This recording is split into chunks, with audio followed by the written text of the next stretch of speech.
Look up there! That's the Jade Chamber. This is bad. Paimon's supposed to be your guide, but Paimon doesn't know where the way up to the Jade Chamber is.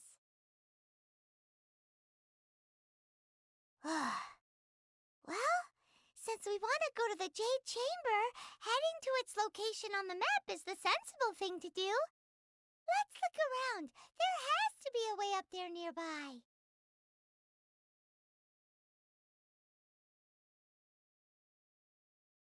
Hey, look! There's some sort of mechanism thingy. Since this is the right place, it must have something to do with the Jade Chamber. No way! Just trust Paimon's instincts.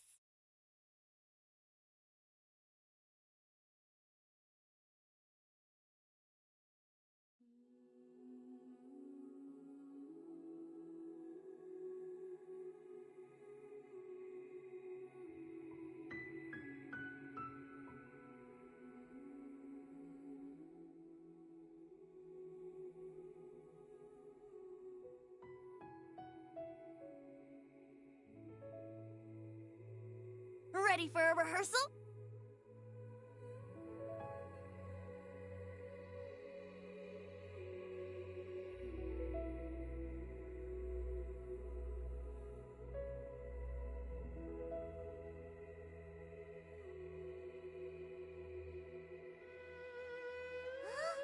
It only takes us up to here. Aw, if that wind current was stronger, we'd be able to reach the... Huh? Why? Or... Oh, Paimon gets it! If it was a secret, Ganyu wouldn't have let us try to find it ourselves, right?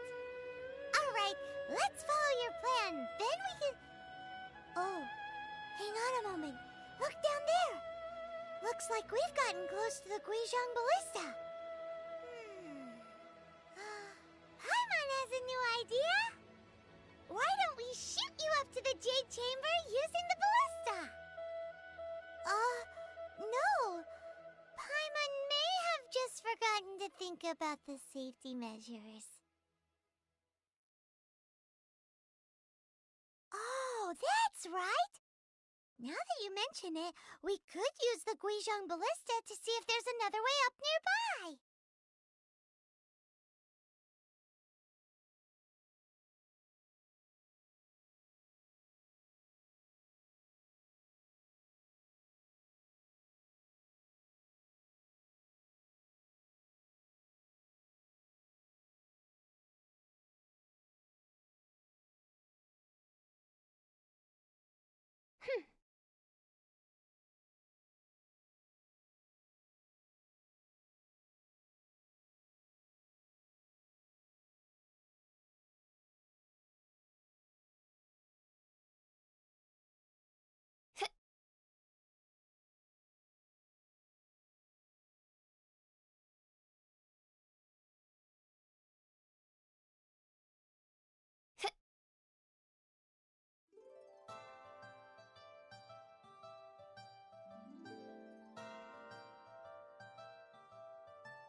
Halt!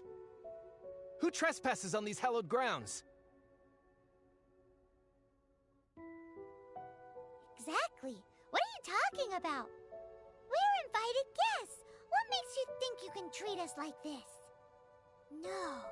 Wait. Maybe this was Ningguang's plan all along. She pretended to invite us to the Jade Chamber, but set up a Millilith ambush here to arrest us. Now Paimon's mad! You! Over there! This is a trick, isn't it? How shameless! What? We're just on guard duty. What do you mean, shameless? What nonsense! Seize these suspicious intruders at once! Well, here they come! Line them up and knock them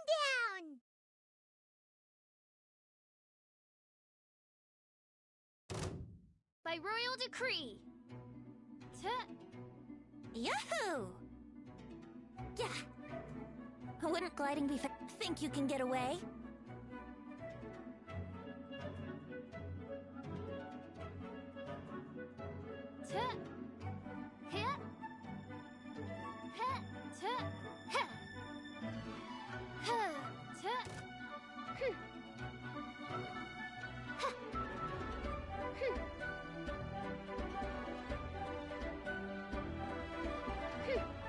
Shadow Raven, let night fall!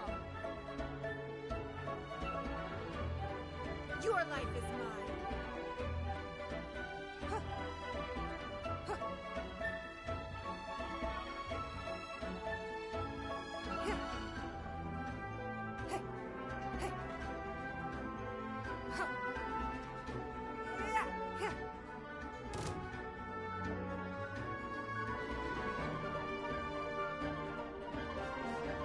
Time for takeoff. It's nothing. Your life is mine. By royal decree. Heh. Heh.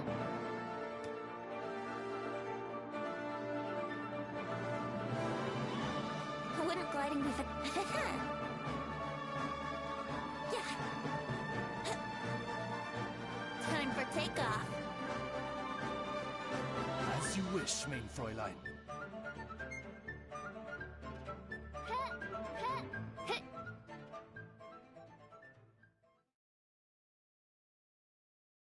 Stop! What's all this about?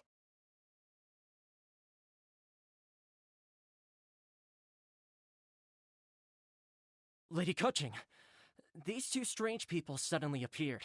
They seem to have designs on the Guizhong Ballista. Who are you calling strange? You want to go to the Jade Chamber? Who are you?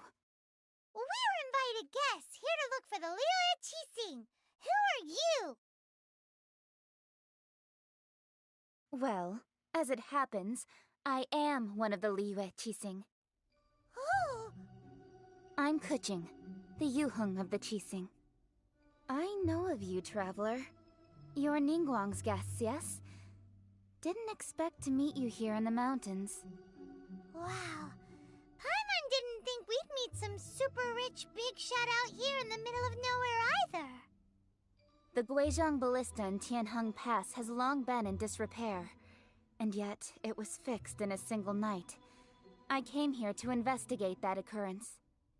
These Millilith are just here to guard the scene, not to arrest anyone. So this was all a misunderstanding? Paimon never would have thought.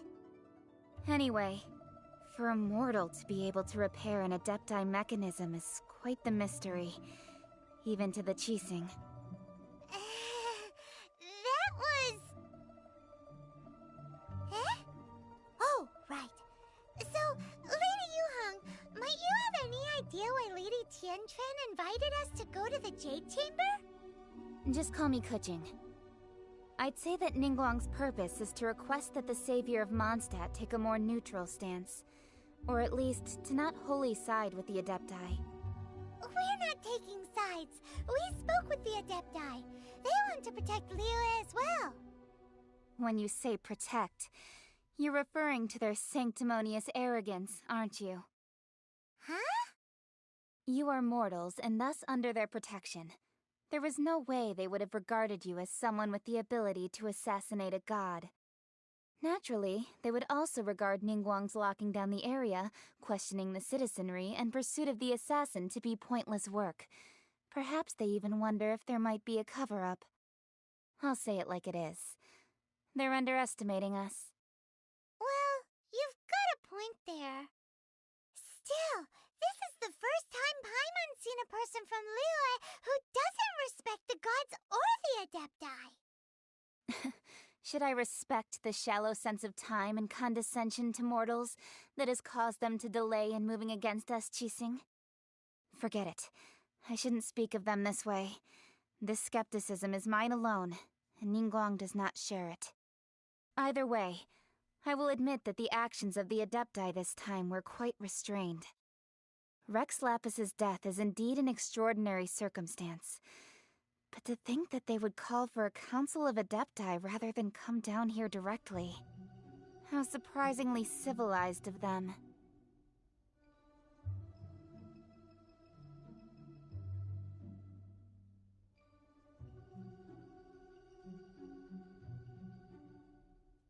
Well, for Ningguang, she would talk anything and everything out if she could. But I doubt we can do that here. The time of the Adepti has long passed. If even the Liyue Qixing don't want to face that truth, then what future is there for Liyue? Another super bold statement! I'll stop here. Honestly, I hadn't intended to say so much. But you're a good listener, traveler. You should both be off to the Jade Chamber. Don't be late now. Ningguang's schedule is packed to the gills all the way till next year. The cream of Liyue's mercantile crop all see ascending to the Jade Chamber as the greatest honor. Each brings rich gifts as they visit, all to curry a little favor with Ningguang. Favor?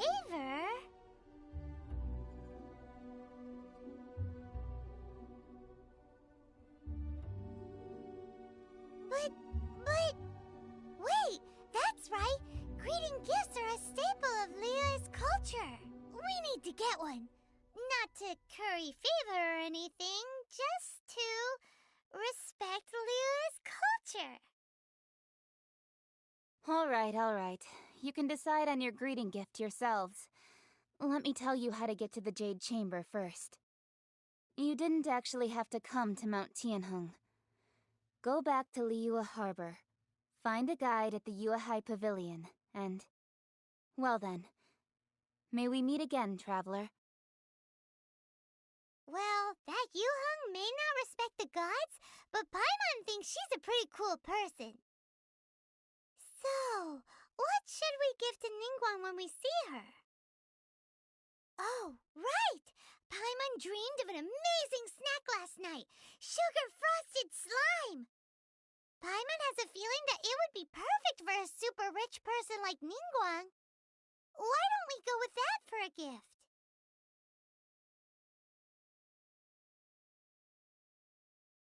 Nope! But Paimon's sure that we just need to make it with some boom shakalaka. Let's go gather ingredients. Time waits for no one, and neither will our riches.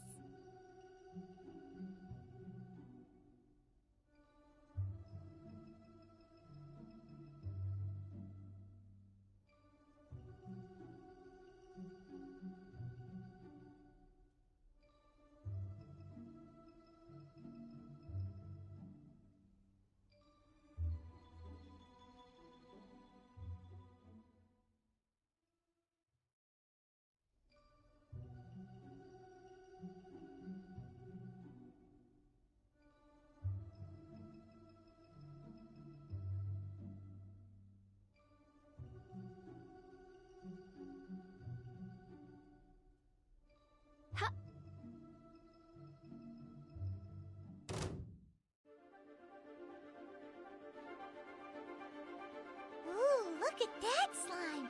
It looks crystal clear and very delicious. That's the one.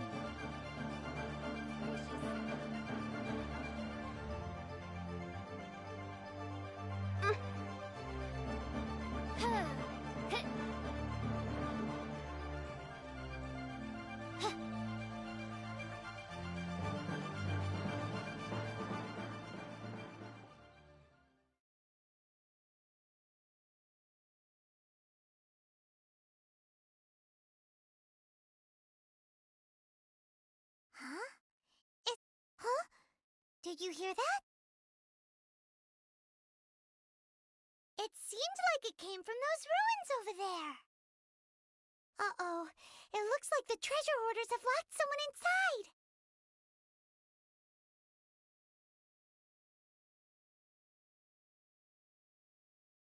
By royal decree.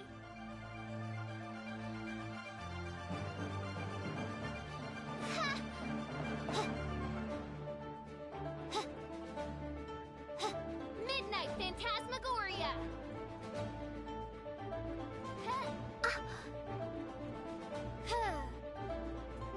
Oh, goodness gracious! Oh, goodness gracious!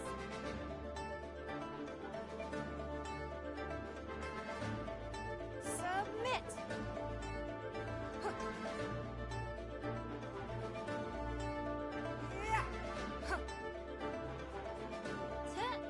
Oz, reveal thyself! No rest for the wicked. Oh, goodness gracious!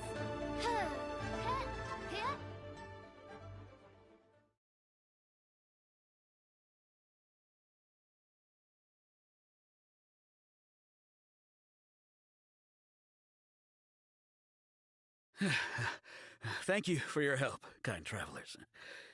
If you hadn't come to my aid, I surely would have rotted in this cell. Those treasure hoarders. When their mood was good, they'd rearrange those pots of sweet flowers. When they were in a bad mood, they'd rearrange my face. Aw, it was nothing. No need to thank us all at once or anything. I understand. Don't worry.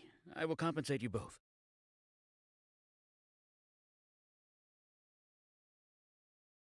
Don't say that. I only escaped this predicament because of you. I'm Meng Dan, a supplier for Mingxing Jewelry in Liyue Harbor.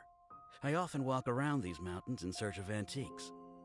I never expected that those treasure hoarders would have their eyes on the same ruins that I had. Before I knew it, they'd caught and imprisoned me. Is there anything that you lack? Antiques, treasure, various knickknacks, you name it. Well, as long as you want what I have to offer, of course.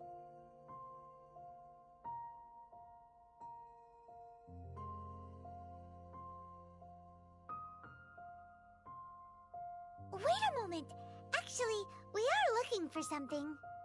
Oh? And what might that be? Do you have a box that can store presents? We'd like a pretty one. The kind that you can use to store snacks. Of course we do. How can one sell antiques without gift boxes? At Mingxing Jewelry, we have the best gift wrapping service in the 7 nations. Now just give me a moment and I'll let the boss know. You can go see her whenever you require that box. Great!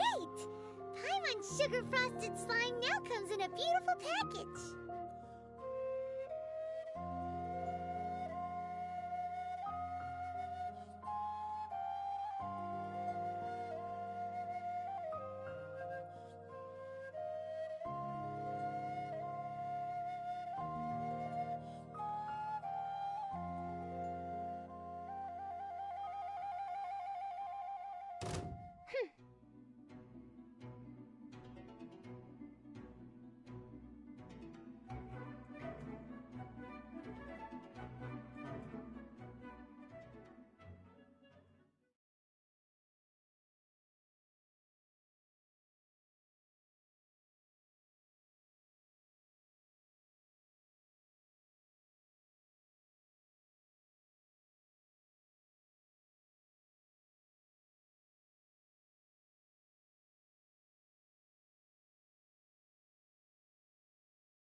Hey there!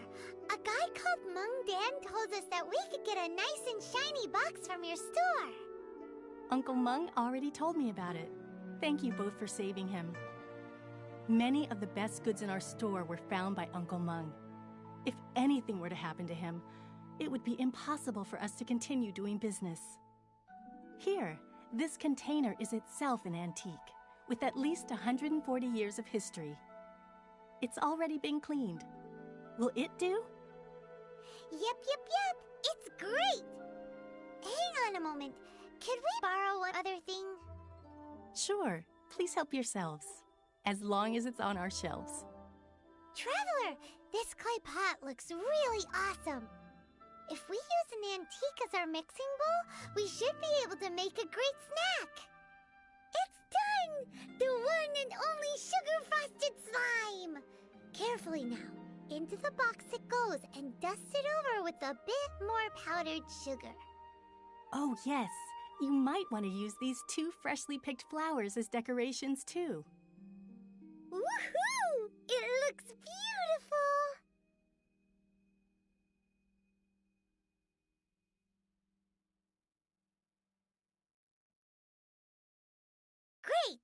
Now that we've put all that we've got into this box, let's go to the Jade Chamber to see Ningguang.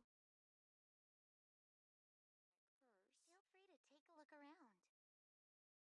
What should I put in? Jewelry's out of stock, but we have some new items in.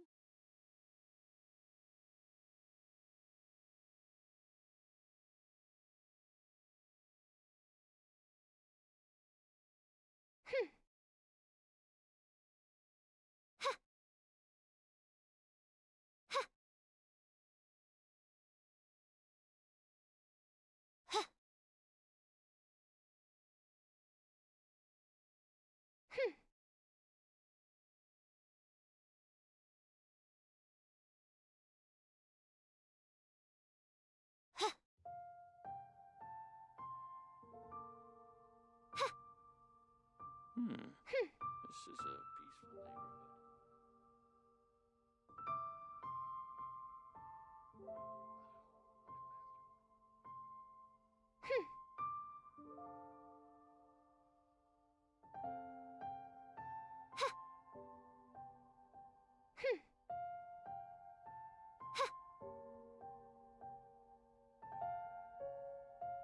According to Kuching, this is what we should say. Excuse me, do you sell the moon here? Yes.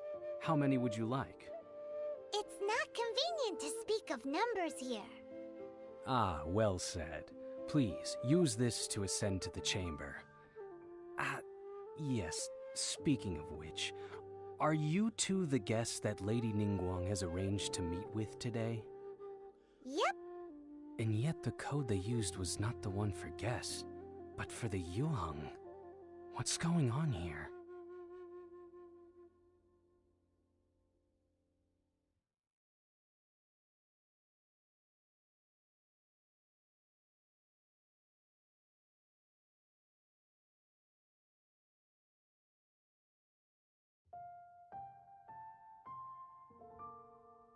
I've been waiting for you, returnee from Jueyun Karst.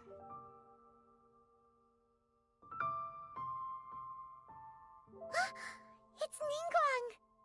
Since this is our first meeting, we've prepared a gift. I hope you like it. Oh, for me. You have my thanks. It seems that I have made things difficult for you, considering that you were supposed to be my guests. Oh no, it's nothing.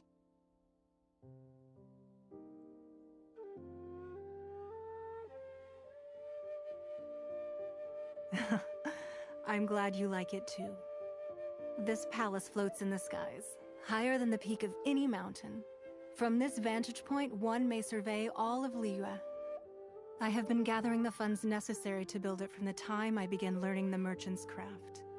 And since becoming the Tianquan, I have spared no effort in hiring the best craftsmen to constantly extend it. At first, it was but the size of one room. Now, it is large enough to blot out the moon in the skies above Liyue. One day, I believe it will overshadow all 7 nations.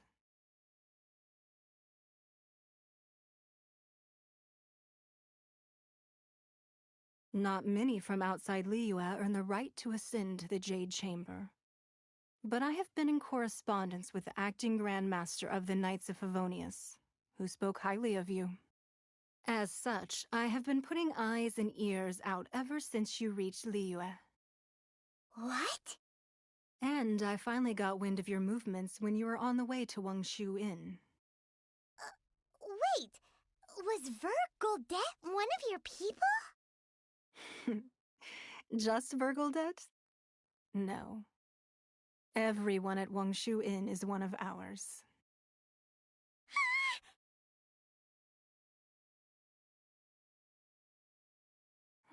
At the Guizhang Ballista, yes? You weren't peeking on us from the skies the whole time, were you? I fear that peeking would have been a little difficult from this altitude. Our eyes and ears are more than sufficient. You two are very interesting people, after all. It would be natural to take an interest. Well, I wouldn't expect you to trust us, considering that you have had far more interactions with the Adepti. The reason I invited you here was to clear up some misunderstandings.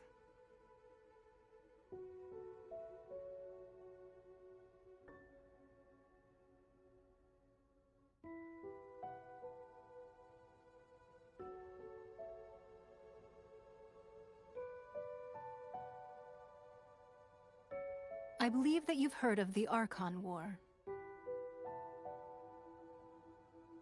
Many gods used to walk this earth, and many long wars were fought between them that did not abate until 2,000 years ago. Much blood was shed, and many lives were lost. In the end, only 7 victors remained standing in Tevat. They built cities and nations on the corpses of the vanquished, and thus began the era of the 7. You can see Goyun Stone Forest from here, I trust. It is no natural rock formation. Those are giant spears of rock hurled by Rex Lapis during the war. Beneath the spears lie those cast down by Rex Lapis in those days, gods that failed to seize the title of Archon. Not only is it true that gods may die, but so too has the membership of the 7 changed over the last 2 millennia. Rex Lapis's passing is an unimaginable disaster for Liyue, but the Order of the 7 will not collapse simply because of that. Another Lord of Geo will arise sooner or later. Yet, how are we to forget Rex Lapis? When that time comes, the relationship between the people of Liyue and the gods and Adepti will surely be different from before. Even in a new era, the Liyue Qixing remain Rex Lapis's former subjects. Do you really think us capable of having played a part in his demise, of lacking the foresight to see the certain repercussions?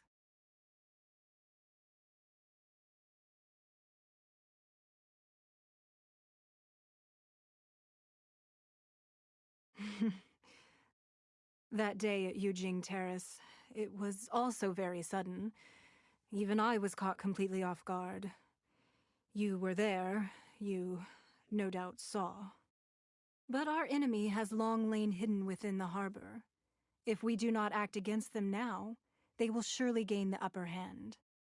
Hiding the Exuvia was a necessary maneuver to take the initiative back, to play the spider while our foes scurry about. Who's this enemy you're talking about? What do you think, traveler?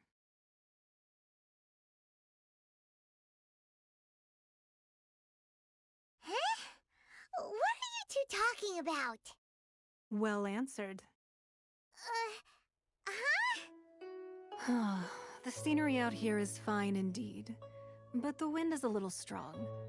Our preparations to receive guests within are complete, so please, this way.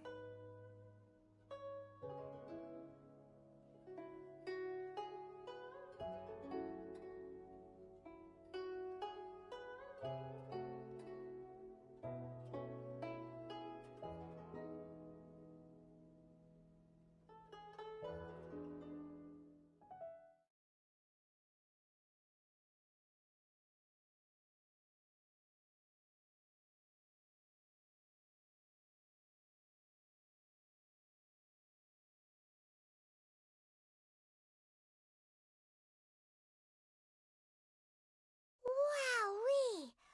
What a huge hall! Paimon's never seen such a fancy place before.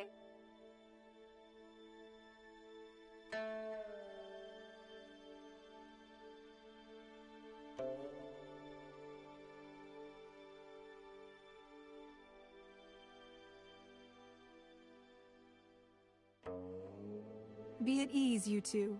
Make yourselves at home if you wish. Can we really?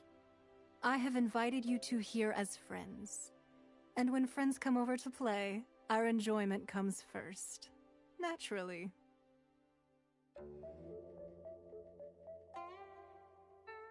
Whoa! Isn't this that legendary wall? Why, you've kept your ear to the ground, I see. That's because even the storytellers are talking about it. Everyone's after a piece of paper from that wall. It's super famous. That's because that wall records Leo's secrets. Merchants have always been attracted to secrets. But the secrets of the mercantile world are of no interest to you, are they, traveler? You're rather special, really, and I think you're quite aware of that. If possible, I'd like to have your trust.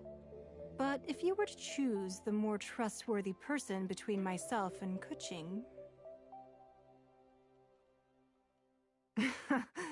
You'd pick Kuching? Nah, I had a feeling.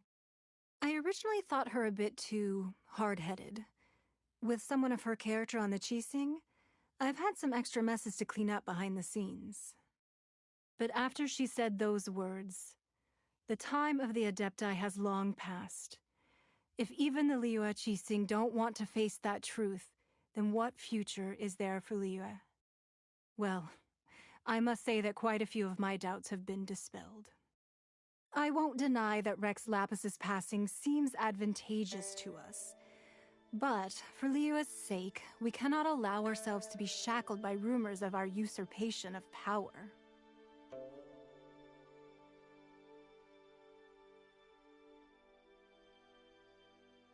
Indeed. It seems that you understood what I meant to say from the very beginning. I called for the gag order and for the Exuvia to be hidden to temporarily stabilize the situation, and also to prevent something similar to the incident in Mondstadt.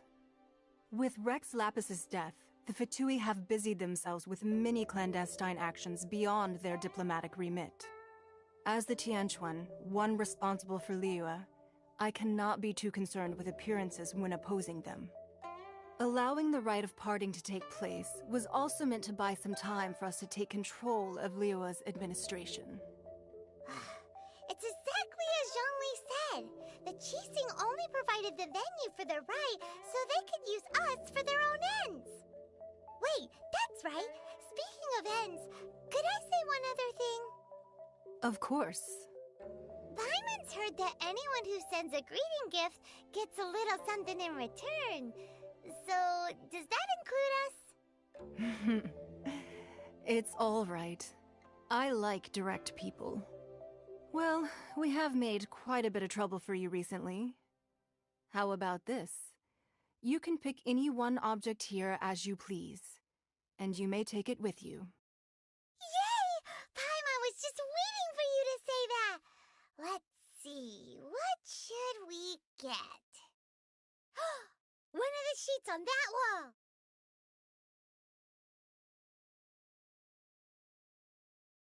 Don't look at Paimon like that!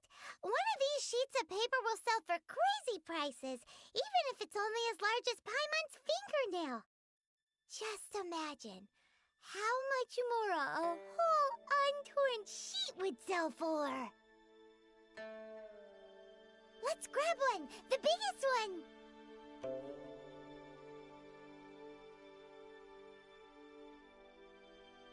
Huh?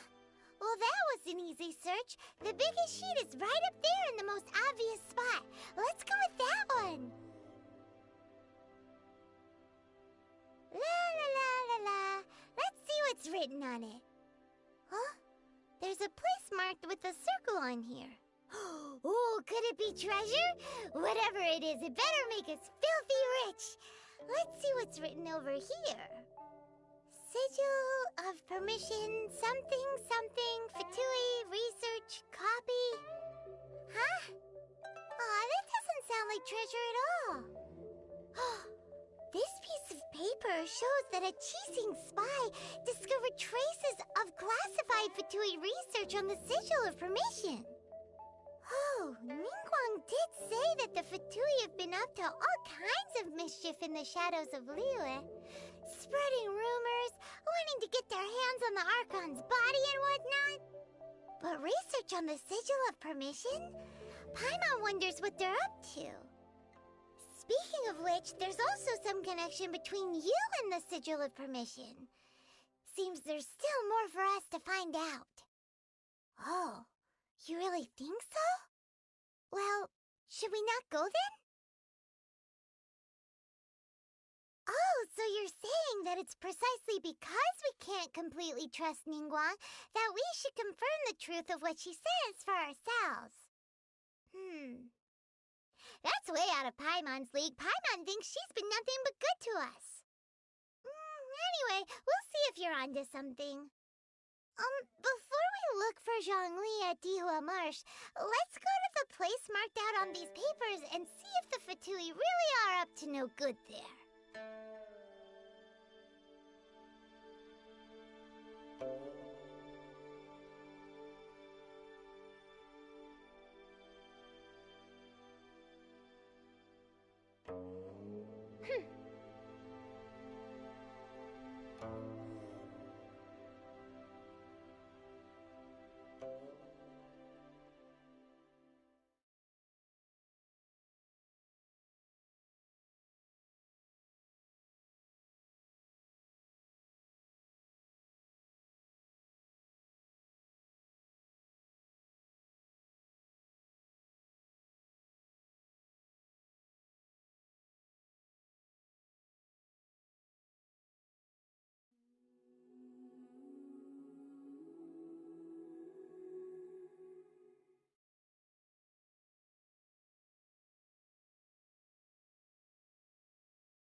Sorry, anything business related is confidential.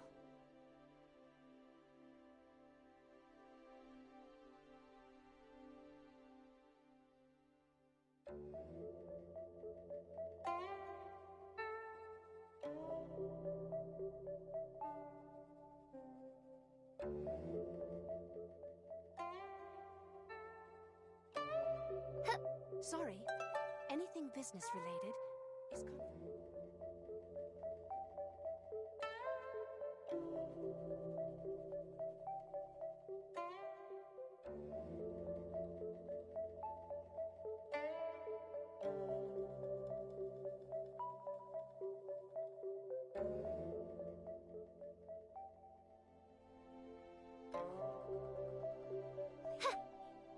Stunning today.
There really were Fatui at the location written down on this piece of paper.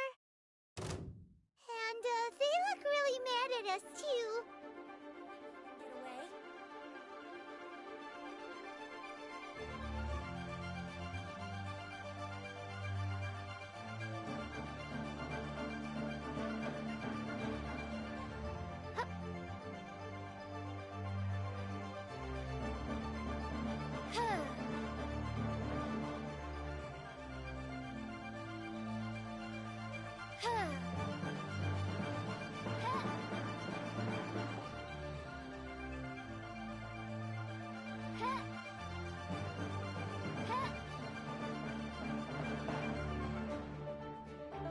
Here we go.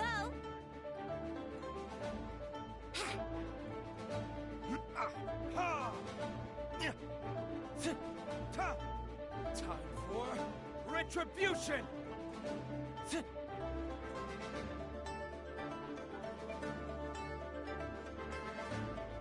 Don't waste my time. Submit.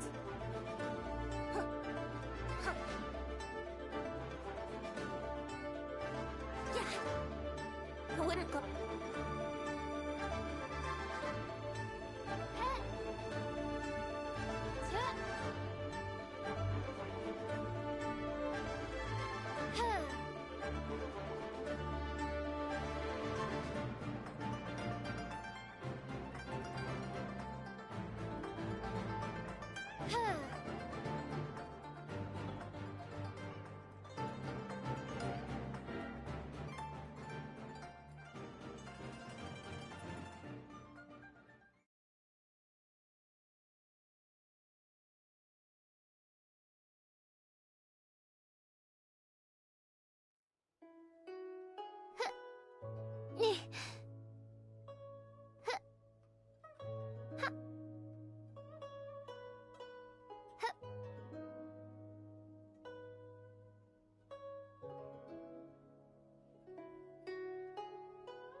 I created another universe and founded paradise. For I, Fischl, am the Prinzessin der Verirrt...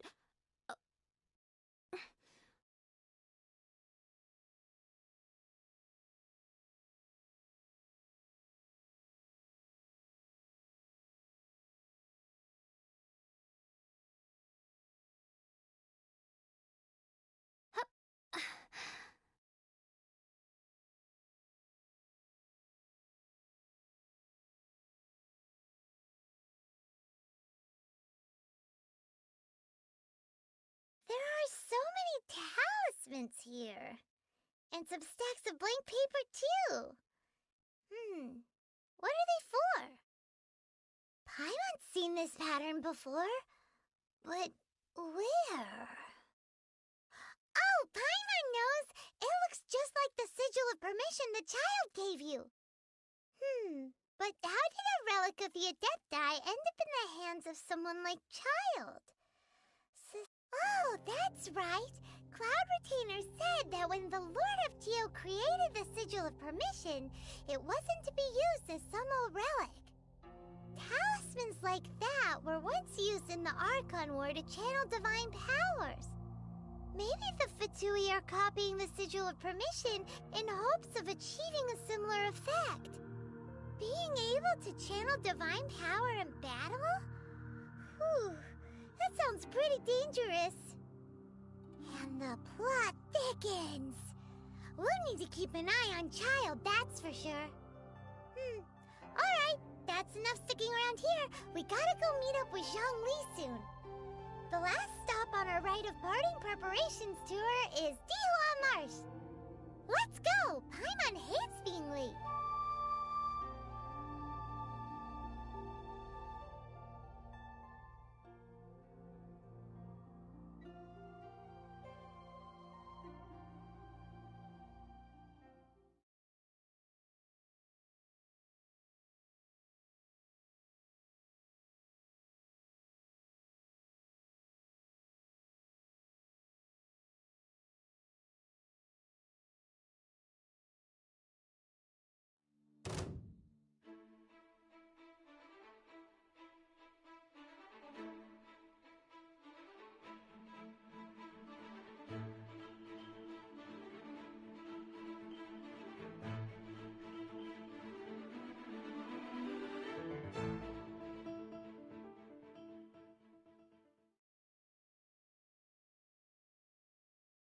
Right on time.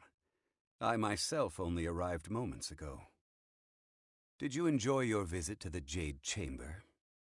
It was so big and pretty and expensive. Paimon's never seen such a fancy-schmancy place before. Indeed. It's second to none in all of Liyue.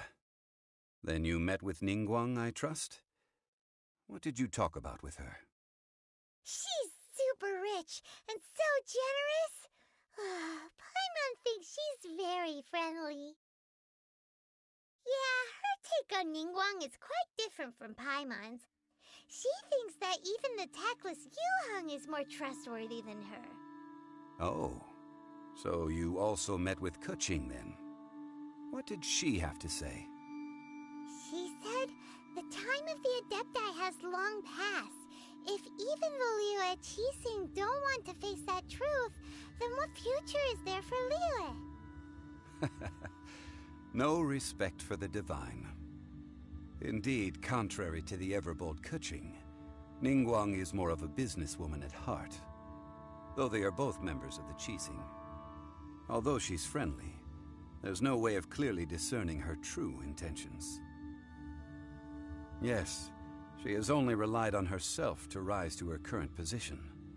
No ordinary person could ever achieve that. It's said that she's the one behind the constant expansion of the Jade Chamber. It's the second most important thing to her. Even if she ever gave up the position of Tianquan, she would never give up the Jade Chamber. The Jade Chamber is only second. What's the most important thing to her then? Why, Mora, of course. All Ningguang talked about was the Fatui this and the Fatui that. She said that after Rex Lapis was murdered, the Fatui have constantly been trying to sink their fingers into Liyue, and that they aren't to be trusted. That is how the Fatui have always been. It doesn't surprise me in the least. No matter what they may be planning, you must be careful when dealing with the Fatui. Always be on your guard. So, is there anything we need to get for the rite of parting in Dihua Marsh? Yes, as a matter of fact, there is. Today, we'll be gathering wild glaze lilies. Glaze lilies? But why did we come all the way out here? Doesn't the garden in Yujing Terrace have some? Even Qingse Village has glaze lilies. Oh, right! Paimon remembers that Madame Ping is always tending to flowers. Maybe we could ask her. No. Those lilies have all been gardened by people. They won't do it all. Dihua Marsh used to be full of glaze lilies. It is a sort of joyful flower that listens to human song. Before the Archon War, Dihua Marsh was all dry land and fertile soil. But the war caused landslides, and the land was flooded, turning it into the marsh you see now. Nearly all the glaze lilies were wiped out. Of course, there are some kinds of flowers that have been preserved and gardened by people in the city. But very few people know that glaze lilies may still be found in the wild. Wild glaze lilies have the strongest fragrance. If we want to follow the true tradition of the rite of parting, we must grind up the wild lilies and place the powder in a censer of everlasting incense. But I'll need your assistance in gathering these flowers. No, I need you to sing to them. Singing to the flowers will make them more fragrant. So how good is your singing? Really? Why doesn't Paimon believe you? We'll only know once she starts singing.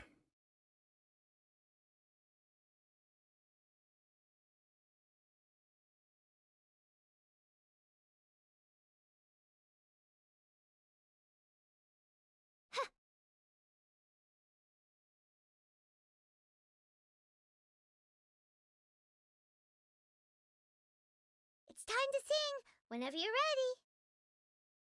Da da da da da da da da da da da. What happened? These flowers are jumping. They look really angry. Is it because you sang a song for Mondstadt that they don't understand here in Liyue?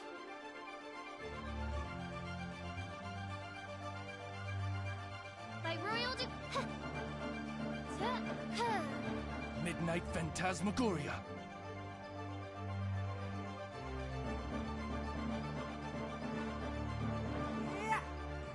Ha! Ha! Ha! Time for retribution! Yeah!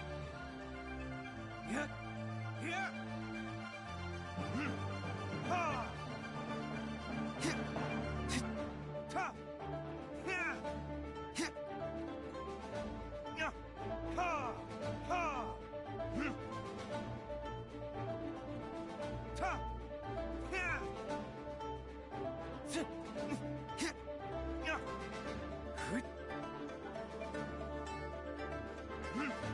Ha! Ha!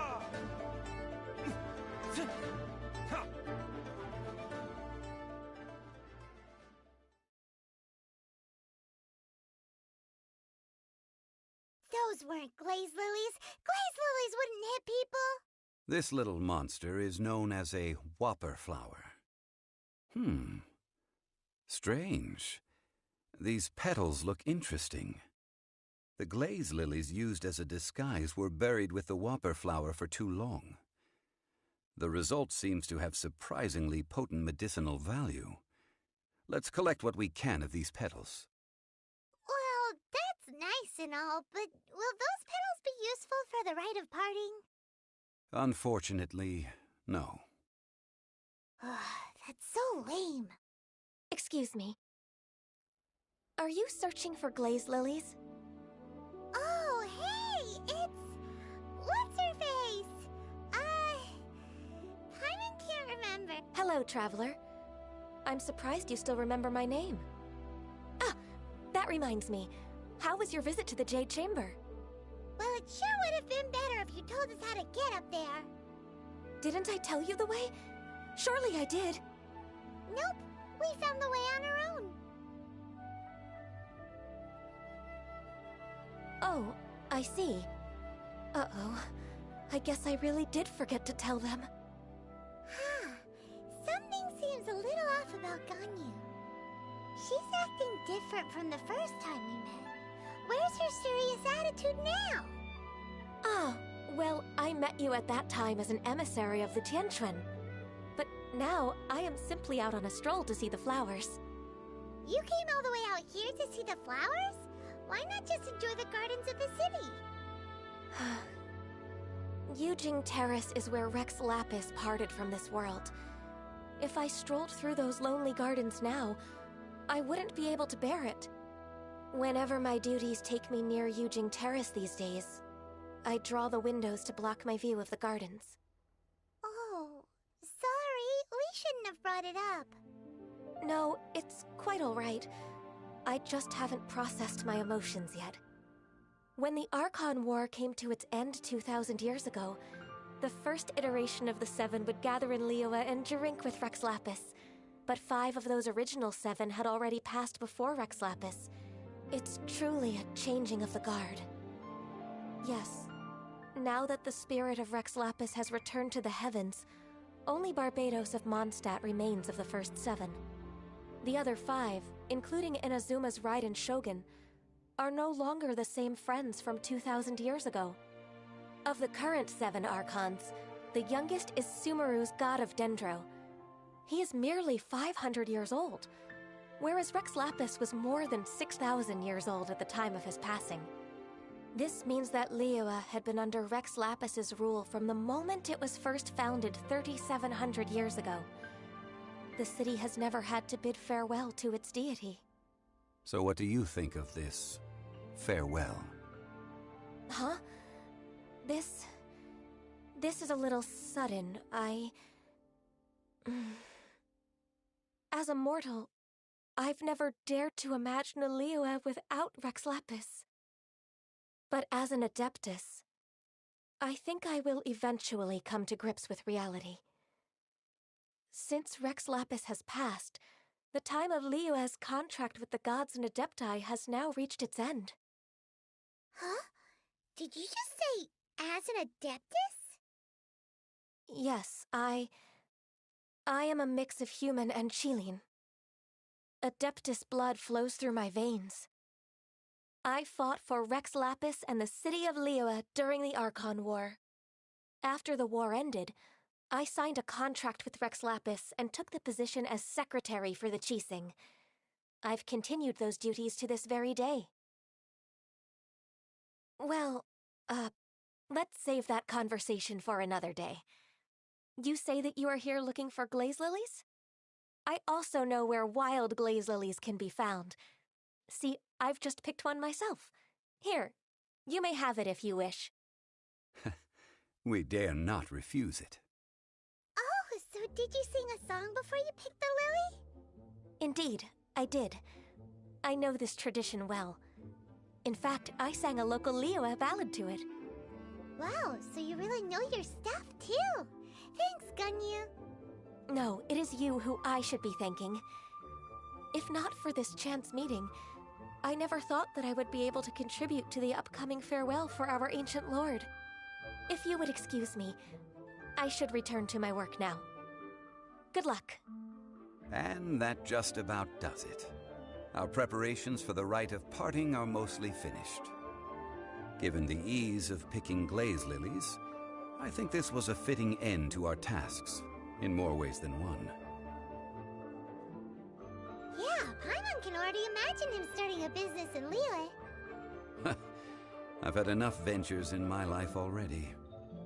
Beginning a new undertaking is always difficult at first, and requires no small amount of effort. And once business is at full steam, the stress of it all only wears away at you over time. So you must be careful to take the time to step back and re-examine yourself. If left unchecked, the wear and tear on your heart may go well past mending. Wow. See? Zhongli sounds like he's already seen it all. Alright, I think it's about time we head back to Liyue Harbor now.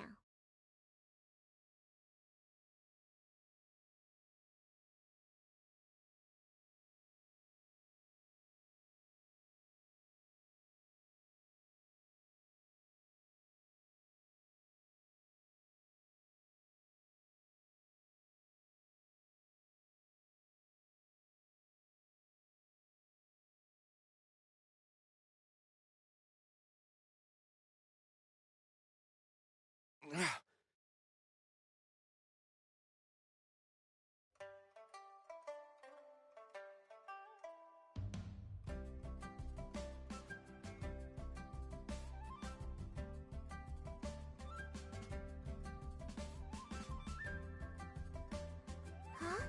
What happened? The city Ah, you're the consultant to Wengsheng Funeral Parlor. Mr. Zhongli, I presume. The Millilith are watching our every move now. These are desperate times. We mustn't act rashly. Desperate times? The Adepti of Joyun Karst are finally on the move. Do they intend to exercise force? Most likely. I've heard that some members of the Qixing have already gone to meet them. Well, I say meet, but it's more like they're attempting to stall the Adepti outside the city. However, both sides were quite obstinate and hit an impasse. It seems inevitable, given the current situation. The Adepti do not acknowledge the Chiseng. They only acknowledge the contracts of the Geo-Archon. If the two sides come to blows, Liyue Harbor will be in no position to stop them. Surely the Liyue Chiseng are not the sort to give in so easily. Their boneheadedness is known throughout the lands. Yet it's because of that obstinacy that mortals and Adepti are now on the verge of conflict. And what now? How is it that the Fatui have come under fire? That's all Ningguang's doing. She proclaimed that in these tumultuous times, the Millelith must rein in the actions of the Fatui. Only now do they want to start keeping tabs on us? That's the Chiseng for you. Anyway, Mr. Zhongli, you're one of Child's close associates. Please understand that your actions will reflect on us. Don't let anyone catch you off guard. It looks like things are about to boil over in Liyue Harbor. Do you intend to use your neutral identity as an intermediary between both sides? Or will you use your sword to turn the balance? Neither path is an easy one. Oh, by the way, Mr. Zhongli, we've heard that the Wangsheng funeral parlor has also been caught up in all of this. They're currently squaring off with the authorities at the gates. Things are taking a turn for the worse. I'm afraid I must leave now to handle things back at Wangsheng funeral parlor. I hope that Master Hu has been able to keep things under control for the moment. Consider your next course of action carefully, Traveler. If you're trying to prevent an explosion, it may be wisest to look for the fuse first. Having connections with the Fatui seems to be quite the double-edged sword. So what does Zhongli mean by looking for the fuse? Oh, Paimon gets it! If there's anyone that wants to see the whole city turned upside down, it's definitely him. He must be waiting for the moment when no one is watching to do something really bad. But where could we find him now? Where would he go at a time like this?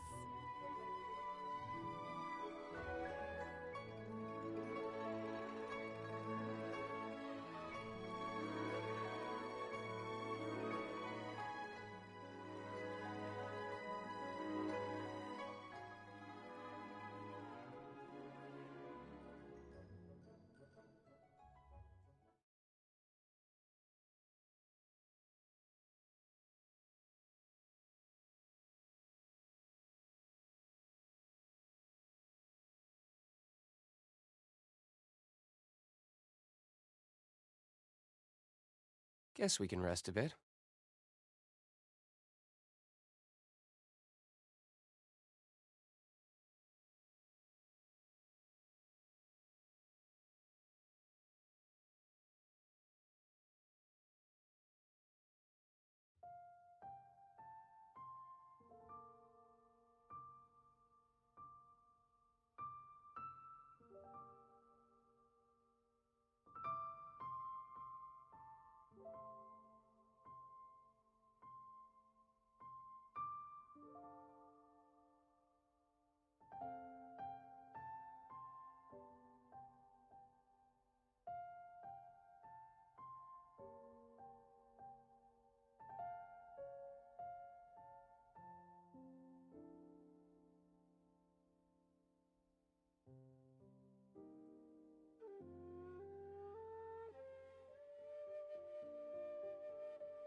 The golden house? It looked impressive enough from the outside, but who would have guessed that it was even fancier on the inside? And so full of Mora. This is where all of Teyvat's Mora is minted, right? In that case, maybe they won't notice if a few Mora go missing. Oh, so it's a trap! Tricky, tricky. Good thing Paimon's got you here. But even if we can't take any, we can still have a closer look, right? Or better yet, take a nap on top of a mountain of Mora. It's like a dream come true. Oh, right. Back to business. It's quiet. Too quiet. Surely someone's gotta be guarding something as important as the Exuvia. Huh? Look! What happened here? Uh-oh. Paimon smells trouble. Quick! We have to go make sure that the Exuvia is all right.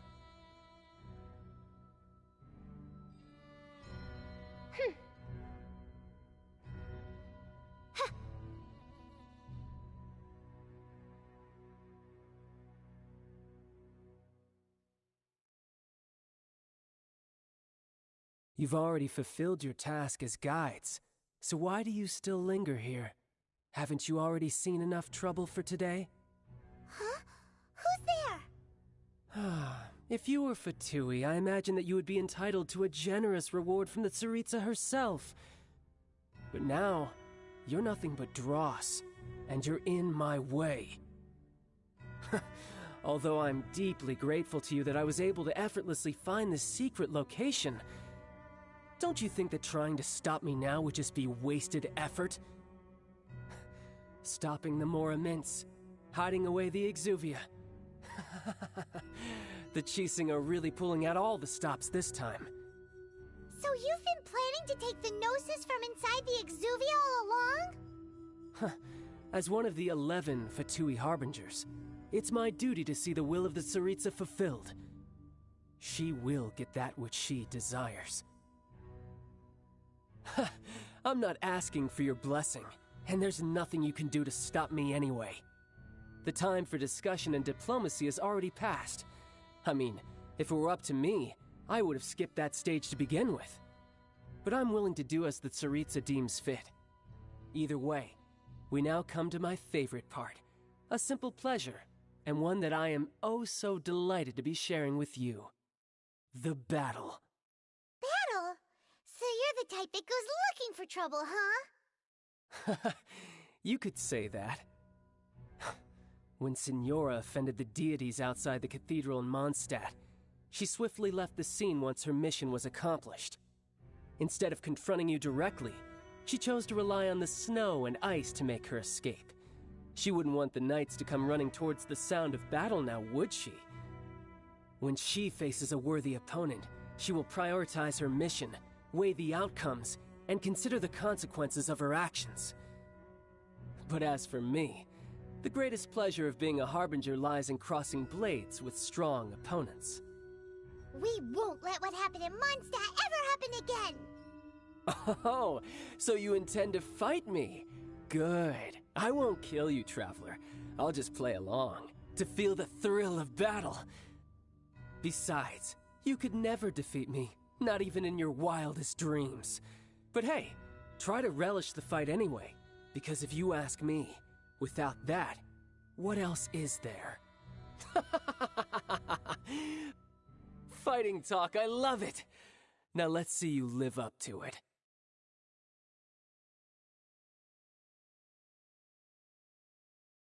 This chance is hard to come by, so show me all you've got. So very few ever get the chance to square off with a Fatui Harbinger. So come now, amuse me, and don't you dare disappoint. Verdict is...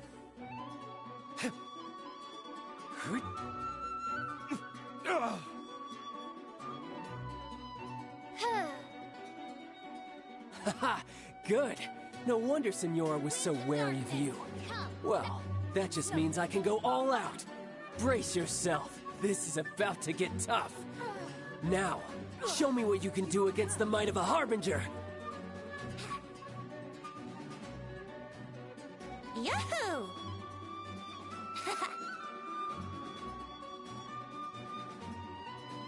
Oz, reveal thyself! Ha! Ha! Ah!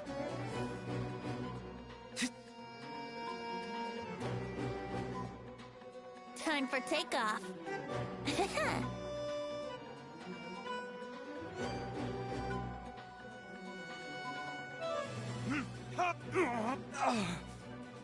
It's nothing.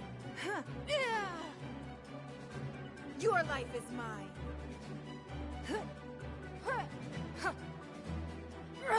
The victor has been decided.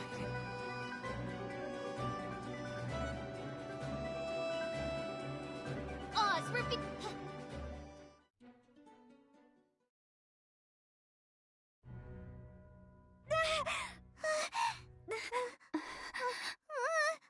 Not bad. Your swordsmanship is quite impressive.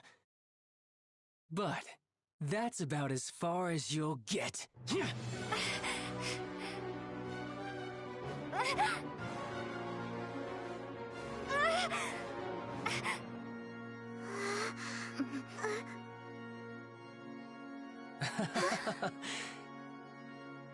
Didn't think you had that card hidden up your sleeve. You were just playing us to get close to the Exuvia! Oh, quiet down. Stop acting like some wide-eyed recruit. You've seen this world. You of all people should know. This should have been expected! Well then, I'll be taking Morax's Gnosis now! I see. Well, this is most unexpected. You beat me to it, didn't you?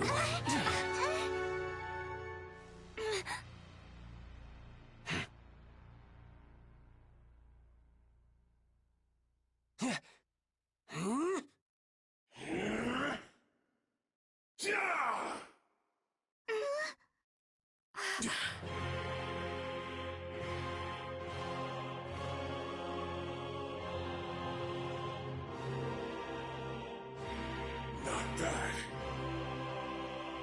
But this is going to cost you! Yeah!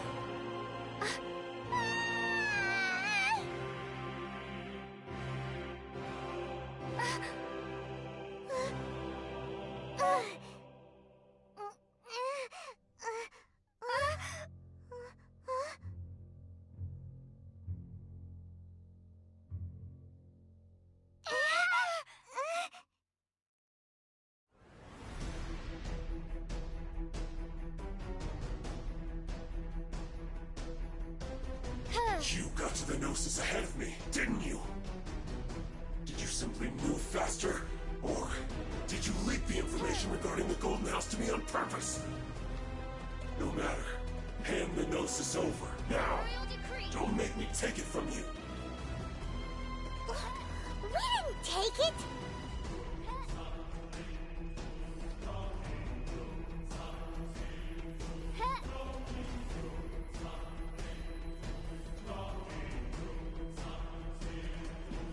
Time for retribution!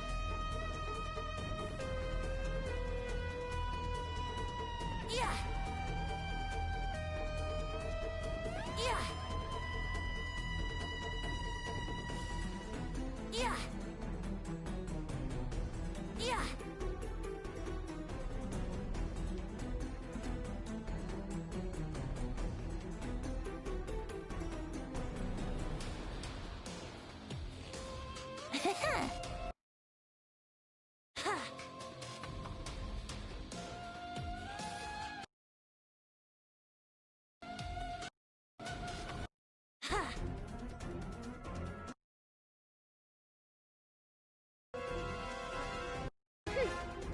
By royal decree!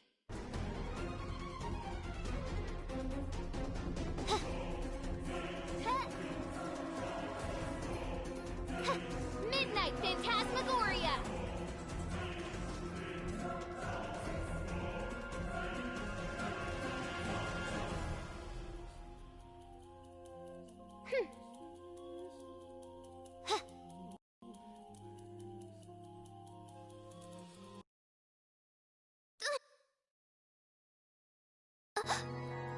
shall descend once again.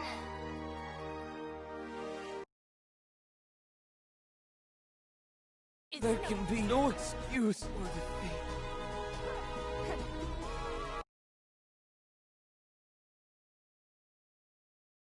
We are all but pawns.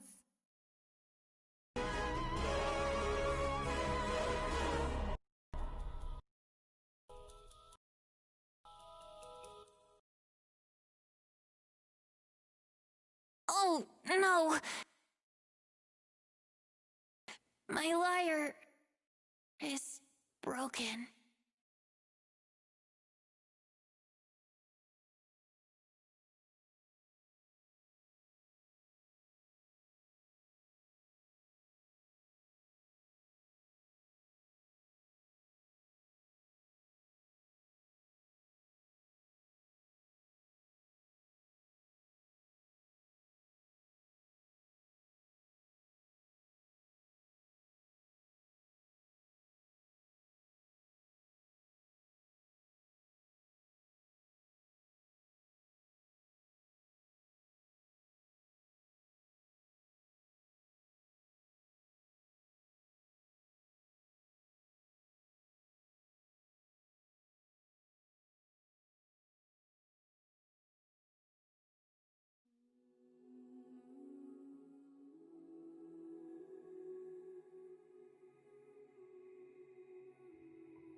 Oh, should I save this money?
Sure, I'll play.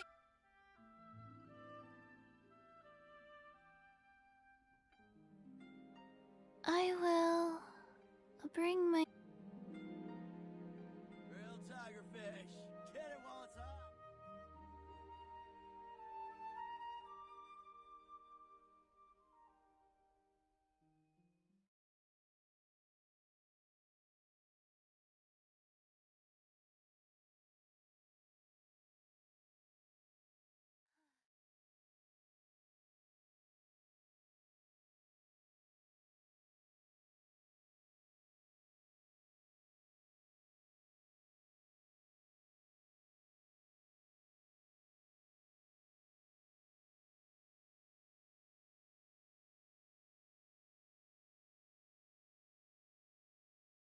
I created another universe.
1, 2, breathe. 3, 4, and...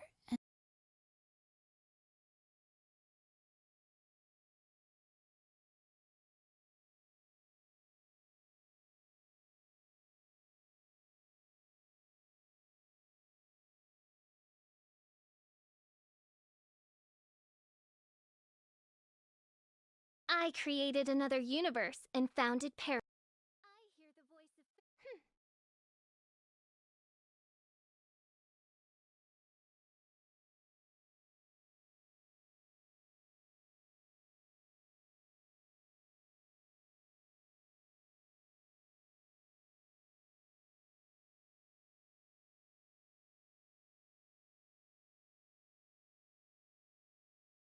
Wow! It looked impressive and this is where all of Tibet's more... Oh, so it's a but even if we...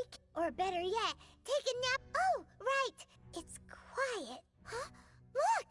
Uh-oh. Quick, we have to...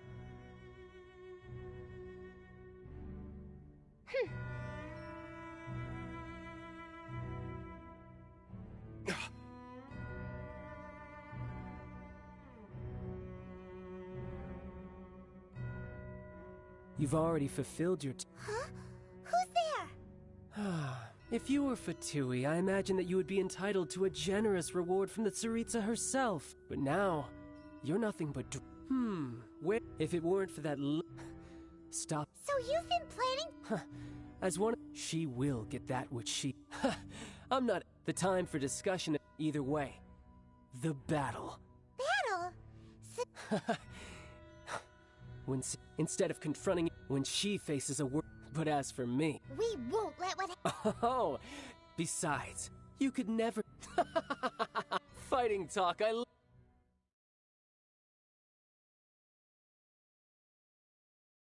This chance is hard to come by, so show me all you've got.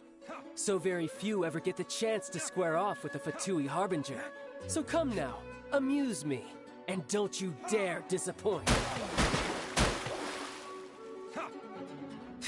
Go. Fast. Opening box of Adepti tricks.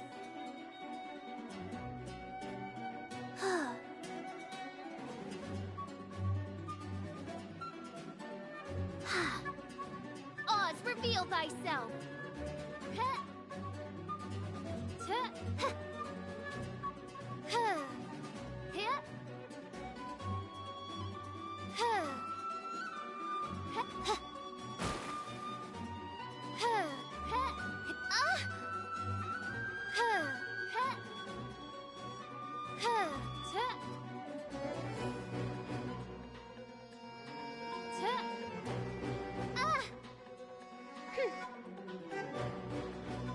Haha, good. No wonder Senora was so wary of you. Don't waste my time. Well, that just means I can go all out. Brace yourself. This is about to get tough. Now, show me what you can do against the might of a Harbinger.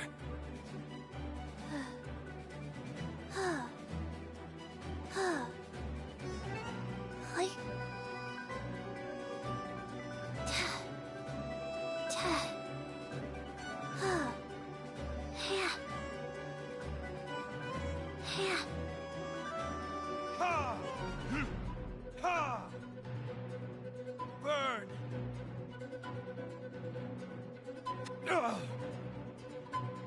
Don't waste my time.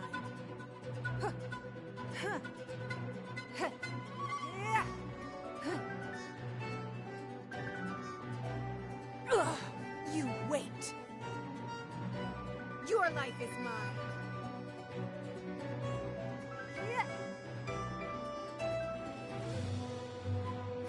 Give up.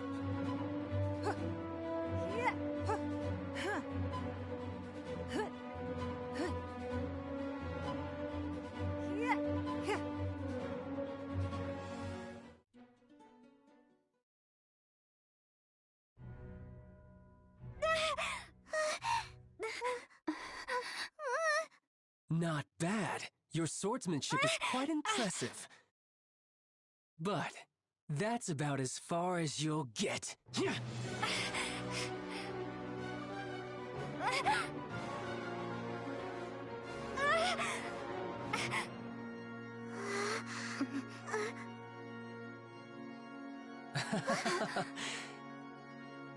Didn't think you had that card hidden up your sleeve. You were just playing us to get close to the Exuvia! Oh, quiet down. Stop acting like some wide-eyed recruit. You've seen this world. You of all people should know. This should have been expected! Well then, I'll be taking Morax's Gnosis now! Huh? I see. Well, this is most unexpected. You beat me to it, didn't you?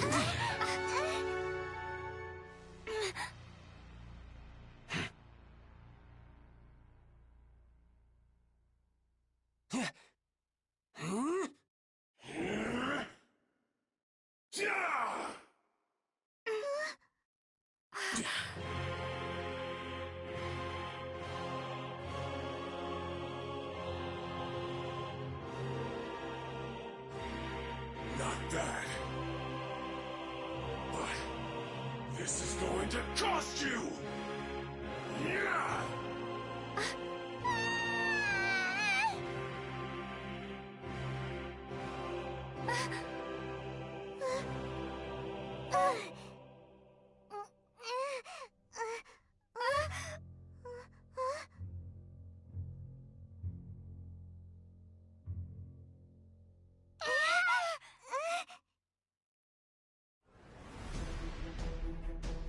You got to the Gnosis ahead of me, didn't you? Did you simply move faster? Or did you leak the information regarding the Golden House to me on purpose? No matter. Hand the Gnosis over, now! Don't make me take it from you! We didn't take it! Wheel of Life.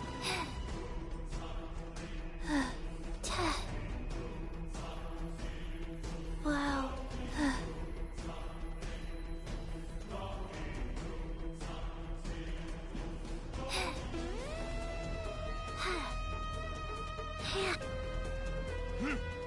Wow.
Faster.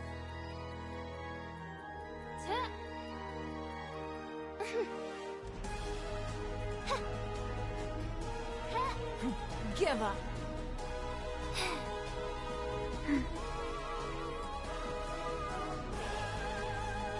Sacred name, Fortune Preserver. Life goes on.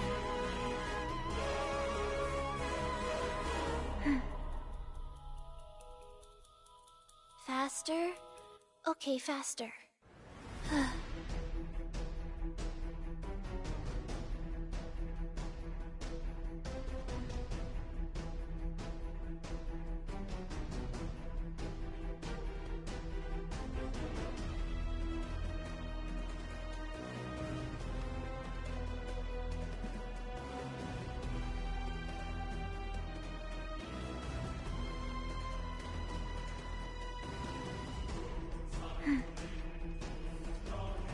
Oz, reveal thyself!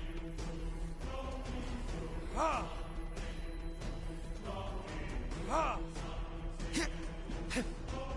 for retribution!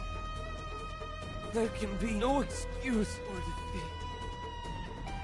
Shadow Raven, let night fall! Rise.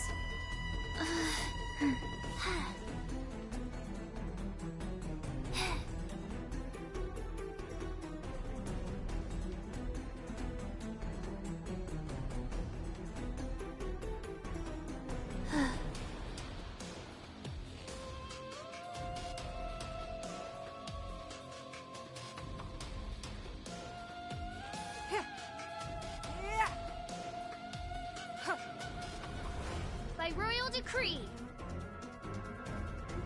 Your life is mine.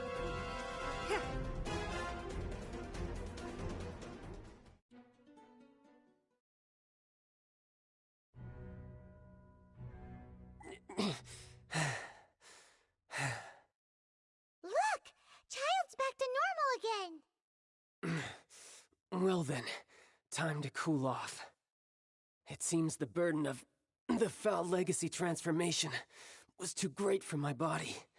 I lacked the opportunity to think this through. And now that I consider the matter more carefully, you never had any chance of beating me to the Gnosis. You had no connection to the Gnosis, no matter where it had been taken. That's what we've been trying to tell you! We didn't take it!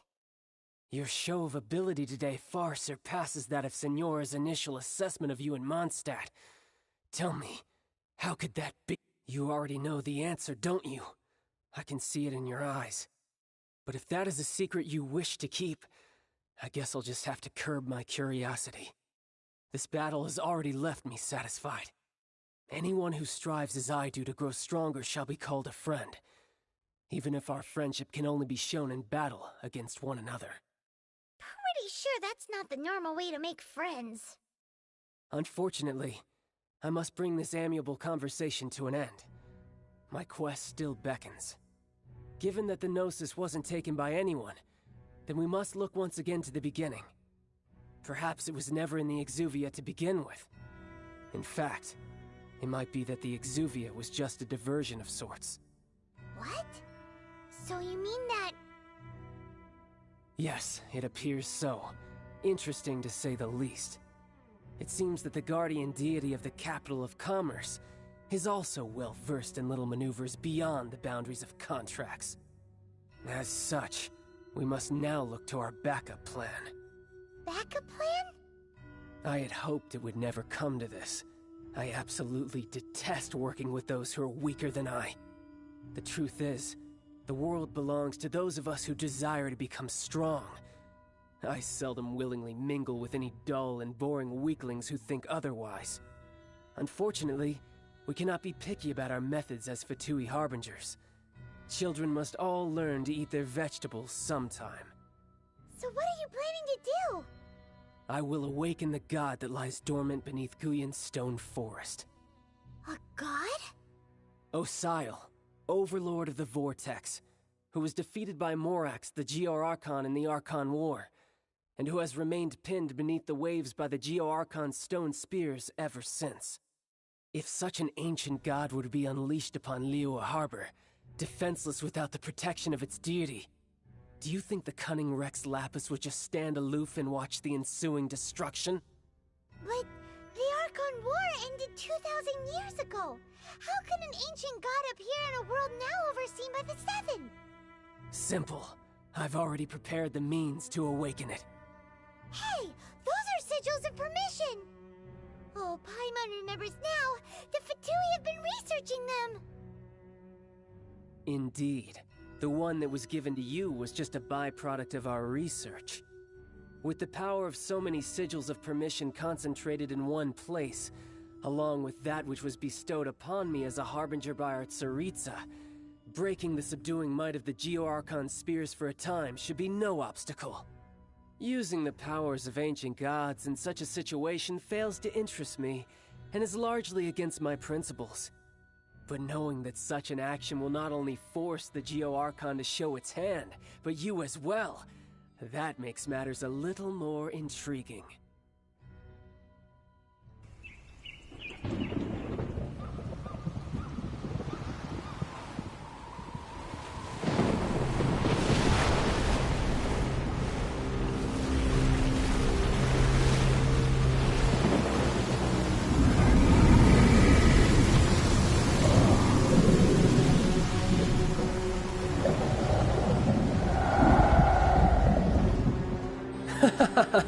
Let's see. Will the nation that has lost its deity be swallowed up by an ancient malice once more? If you wish to drown together with the people of Liyue, you're free to stay and enjoy the show. Huh? He's already gone. That guy is fast. What's going on?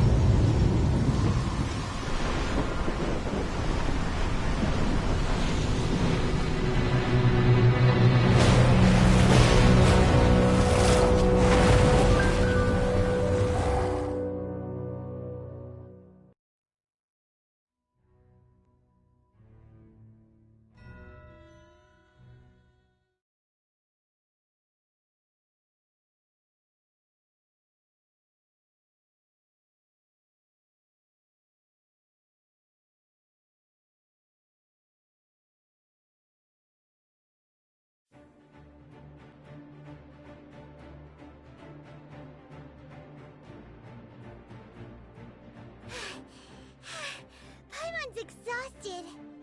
If we hadn't happened to see the Jade Chamber flying over just as we came out of the Golden House, we really wouldn't have known which way to go.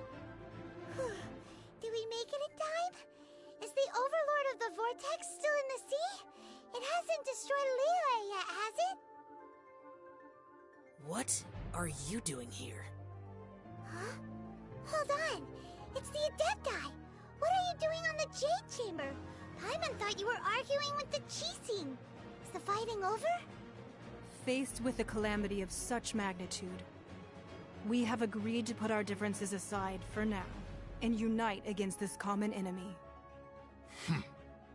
Oh, Paimon gets it. So how do you plan to defend Liyue? Just seeing this Overlord of the Vortex guy puts a pit in Paimon's tummy, even from all the way out here. It's not just you. We've got new Millelith recruits who can't even stand at attention without shaking. The force of an ancient god's presence seems to be too much for ordinary people to handle. Which is why we must stop that monster before it gets any closer to Liyue Harbor. So the Archon War was fought 2,000 years ago against enemies like that thing? Now that's scary. So will the power of the Qixing, Millelith, and Adepti gathered here be enough to stop that god? We've already discussed this together, and our conclusion is... not necessarily. What? Wait, all of you were supposed to be the Guardians of Liyue. Can't you think of something? One certainly could. Huh? The Qixing did once research the matter of the Guizhong Ballista when it piqued their fancy. And as fate would have it, one who did craft the Guizhong Ballista with one's own hands is here. For what could you mortals ever learn of Adepti mechanisms? Yet, it would take one, but a little tinkering to turn this ballista into an engine of war beyond your wildest thoughts. I suppose this is one blessing from the Adepti that we should be thankful for. So be it. We shall use the upgraded Guizhong Ballista to fight off that god. All the Adepti here can lend their strength to man it. We haven't a moment to spare. Our battle begins now. Yep.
Ballista.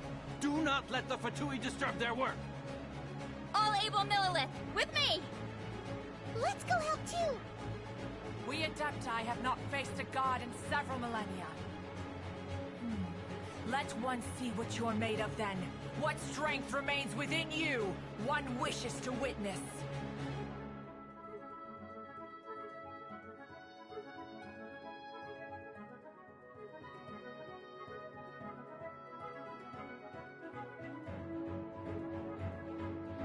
By royal decree.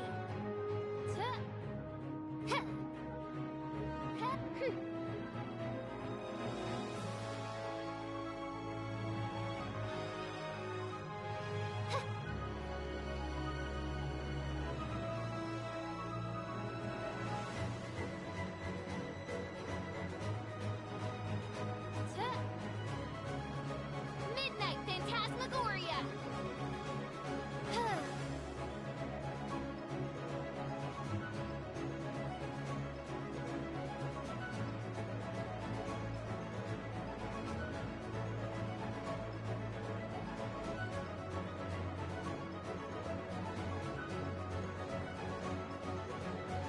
What is that? That is Osial's divine power. I am very familiar with it. Be careful not to get hit.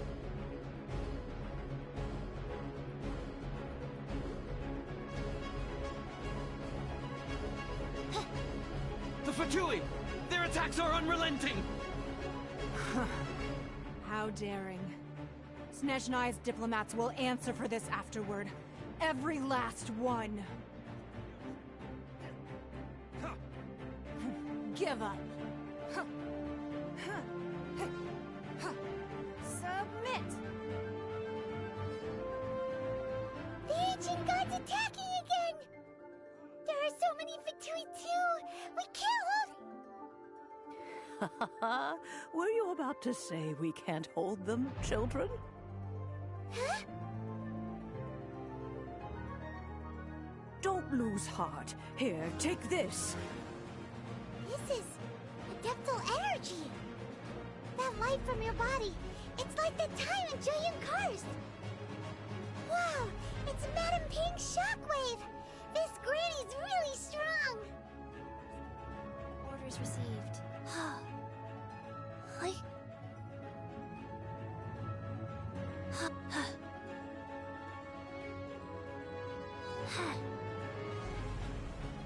Rise.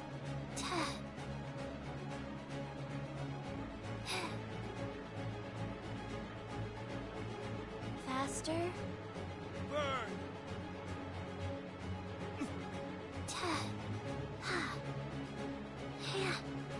With the blood of the Chilean, I guard you against evil! Cast your fear of injury by the wayside, and fight with all your might! I too did this during the Archon War! So this is what Ganyu's like in a fight! My name means swiftness. Take my power and run as I do. We're going too fast!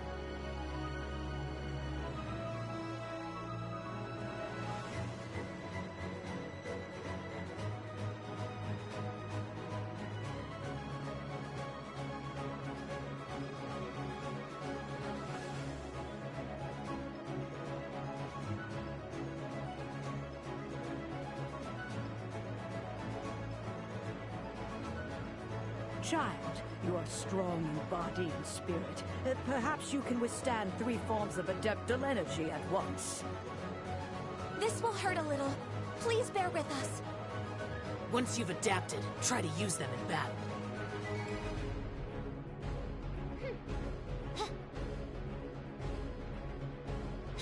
Wings of darkness, come!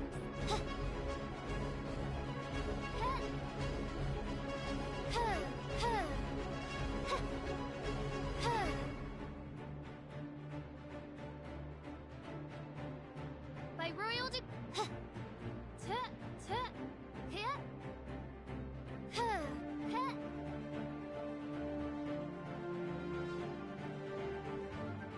Burn!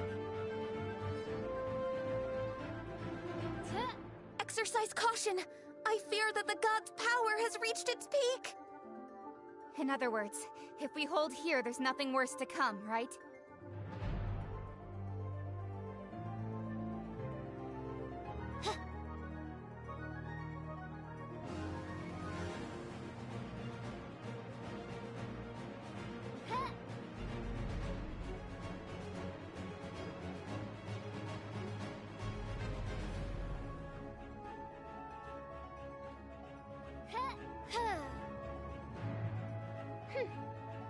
Midnight Phantasmagoria.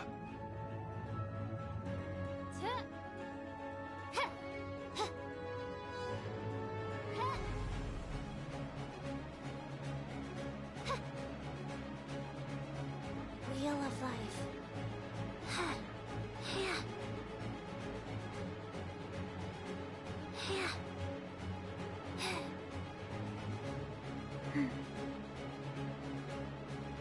The Fatui's numbers are thinning!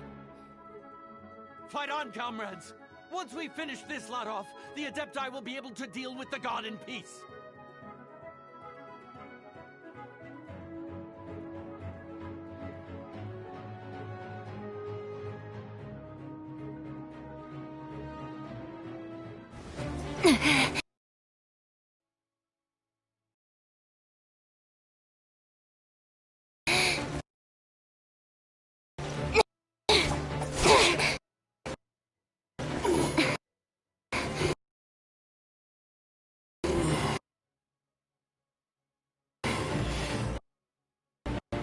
The interlopers are no more. Now we may commit ourselves fully.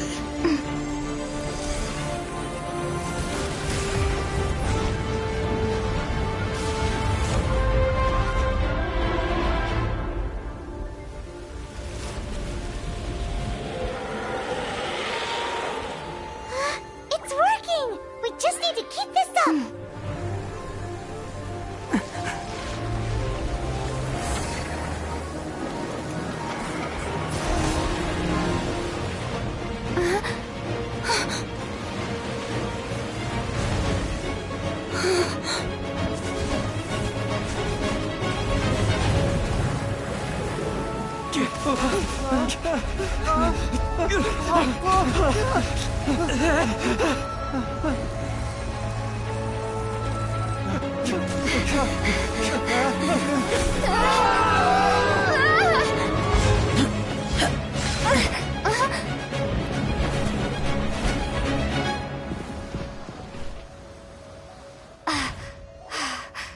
Be careful now. The Guizhong Ballista is destroyed. Without its covering fire, retaliation shall be difficult. But the Jade Chamber is our last line of defense. We can't give another inch, no matter what. I have another idea. What do you mean, Lady Ningguang? I'll sacrifice the Jade Chamber. What is the meaning of this? I understand. Traveler, lend me a hand. Farewell, old friend. Goodbye for now. Let us meet again in the future.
Is it finally over? The ominous aura of that monster has indeed begun to fade. The effects of the Sigil of Permission last but a short time. It will be some time before the Overlord of the Vortex can make any waves again. We are indebted to you for your assistance. If the Adepti hadn't happened to be here, the future of Liyue Harbor would surely have been in great jeopardy. Save your flattery. We didn't just happen to be here. Surely you won't pretend to have forgotten the reason for which we came. Come now. There's no need for such harsh words, Cloud Retainer. I've heard that when Ningguang began learning to do business, she had already started setting aside part of her then limited income in preparation for building the Jade Chamber. At first, it was only the size of a small room, but with continued expansion, it has become the palace that lies before you now. It is a testament to Ningguang's entire life, both as a businesswoman and as the backbone of the Liyue Qixing. Seeing the Jade Chamber destroyed in the defense of Liyue means much to her. To me, such cooperation and sacrifice deserves at least some recognition, don't you agree? Well, I was really hoping you would say that such sacrifice could at least be used as some leverage in our negotiations. Thank you all for hearing me out. We know very well why the Adepti came here today. But please forgive us. We cannot yield to your wishes. Oh? 3,700 years. According to our records, the Adepti signed a contract with Rex Lapis to protect Liyue 3,700 years ago. Even to this very day, Liyue and its lands have stood the test of time, immovable as stone, just as it was thousands of years before. This is truly no small feat. But that does not mean that the Liyue of today is the same city as it was all those years ago. Do not merely cast your protective gaze upon the land. Instead, focus your sights on our city and each of the citizens that dwell within it. Are you questioning our means of protecting Liyue? I mean no offense. I simply hope that our Adepti forebears would see Liyue in a new light. Forebears, you say? One doubts you would be fit to be part of such a lineage. This morning, Rex Lapis appeared to me in a dream. What? In the dream, I yearned to tell him that we Qixing, though mortal, are equally bound to the contract. Each passing generation of the Qixing leaves many things of value to be inherited by the next generation.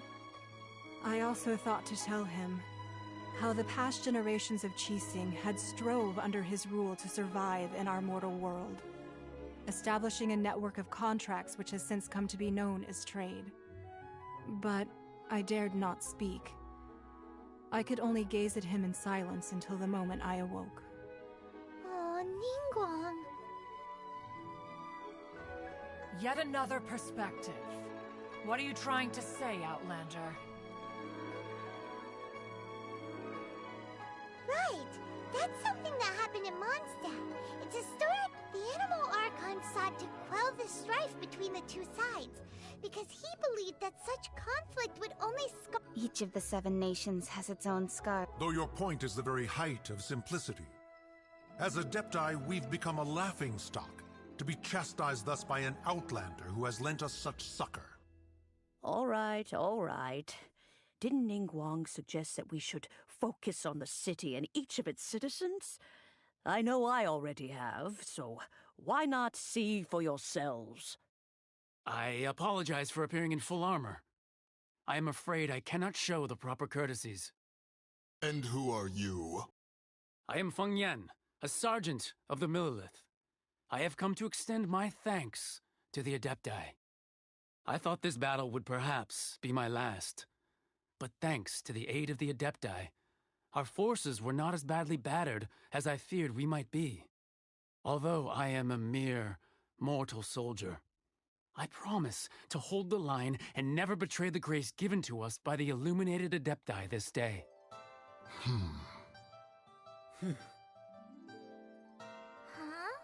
Why does everyone look so down?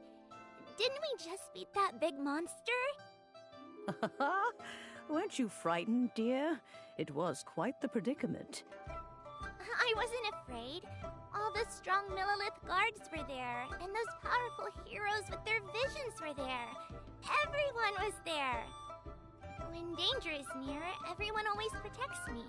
And the rest of the time, they make fun toys and tasty snacks and loads of things that make the harbor so pretty.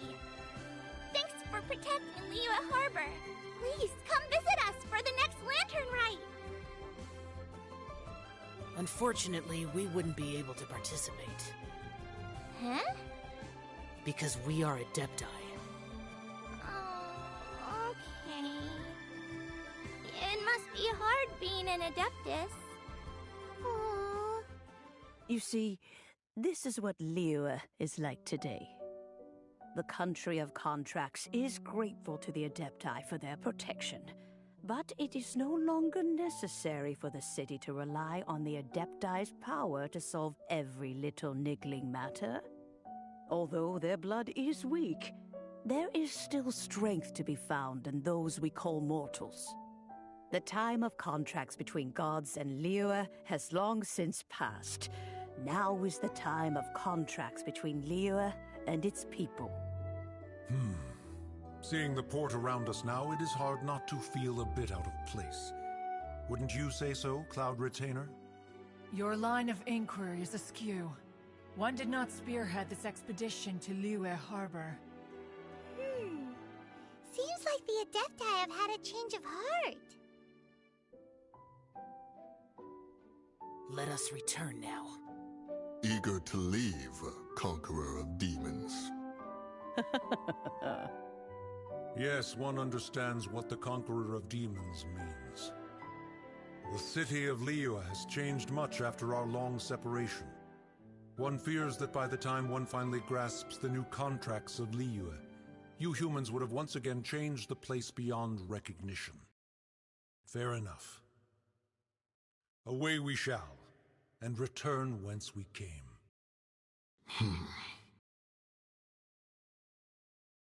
Since we Adepti have consensus, then one shall persist no further.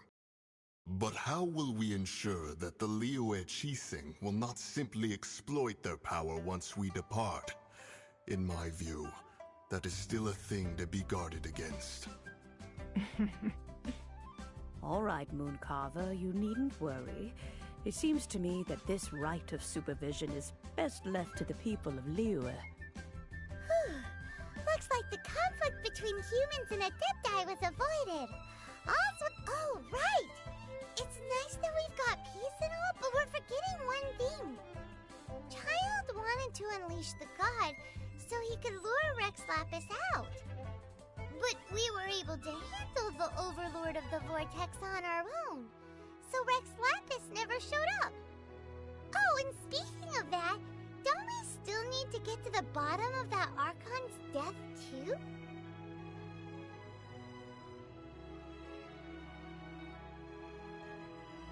Hyman doesn't get it.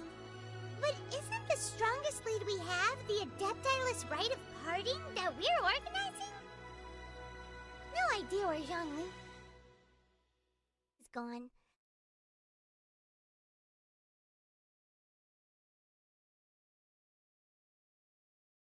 Let's ask for him at Wangshen Funeral Parlor.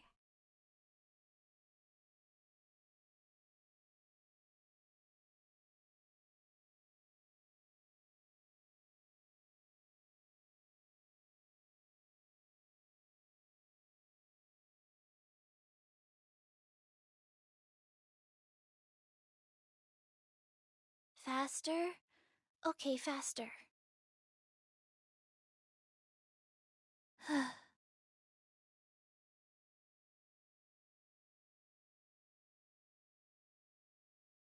Is there anything I can do for you two? I'm afraid that Wangsheng Funeral Parlor isn't in the best state to receive guests. We've come to see Zhongli. Could you please tell him we're here? Unfortunately, Zhongli isn't here at the moment. It seems he went to Northland Bank. Doesn't the Northland Bank belong to the Fatui? Last time we saw Zhongli was before we went to the Golden House. Do you think he doesn't know about the attack on Liyue? Visiting the Fatui at a time like this could only mean more trouble. We had better go and make sure that everything is okay.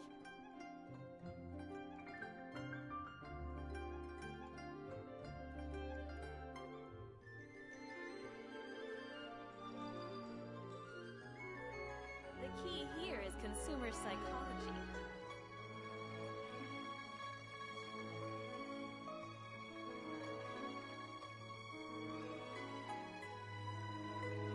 Faster? Okay, faster.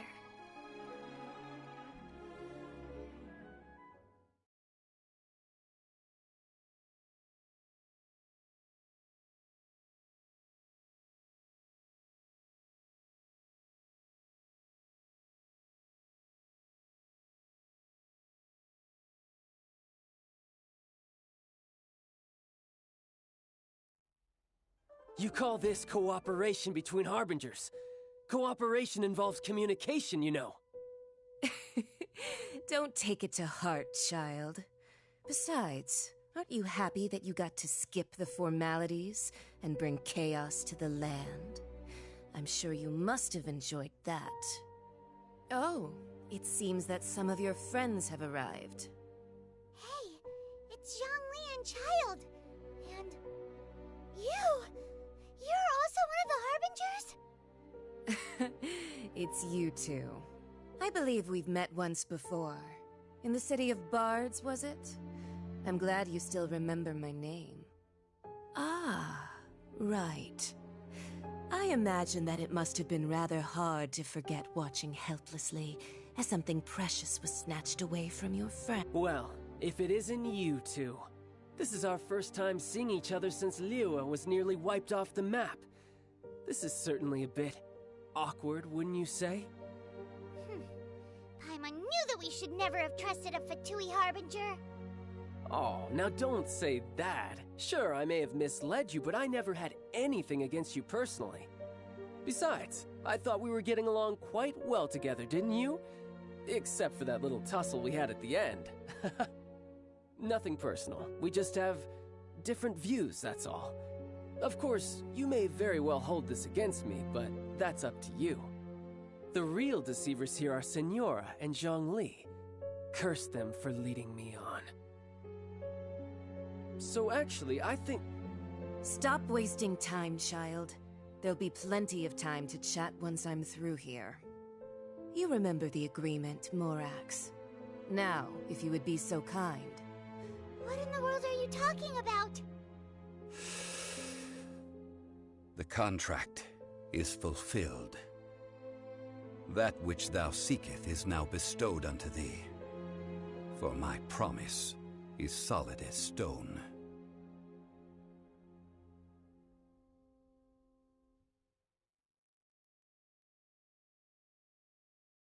How sanctimonious. What? So you're the Lord of Chio? No, wait! That's an exciting twist and all, but why give the Gnosis to the Fatui? I do not give it for free.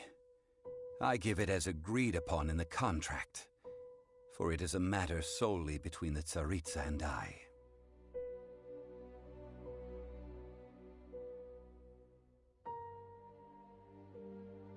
Yeah, you don't think you went a little bit too far with that whole fake death thing? Everyone was preparing the ceremony for you, and splat! This big dragon falls out of the sky, and all of Liyue goes into an uproar. Talk about a disaster. Gathering all the forces that had been bubbling behind the scenes, and then stirring them together in a pot that was bound to boil over. That's what he wanted to see, am I right? Wait, what? Perhaps it's best that I explain. As you know, I've dwelt upon this world for more than 6,000 years. I witnessed the founding of Liyue, together with the Adepti 3,700 years ago. Even boulders that can withstand whirlpools will erode with the passing of time. I kept convincing myself that cracks had not begun to form, and that the end of my time had not yet come. Until one drizzly day, as I was strolling along the harbor, I heard a merchant tell one of his workers, "You've finished your duties. Go ahead and call it a day." I stood motionless among the crowds, asking myself, have I already finished my duties? Oh, Zhongli. But as I began to consider relinquishing my divine role, I soon discovered that many reasons still remained to not hastily depart. Was Liyue, the city I had dwelt in for so long, already prepared to enter its next age? I decided that a test was needed in order to reveal the answer. So I feigned my own death, and gathered the cast of Child, the Adepti, and the Liyue Qixing to play their roles together on the stage that was Liyue.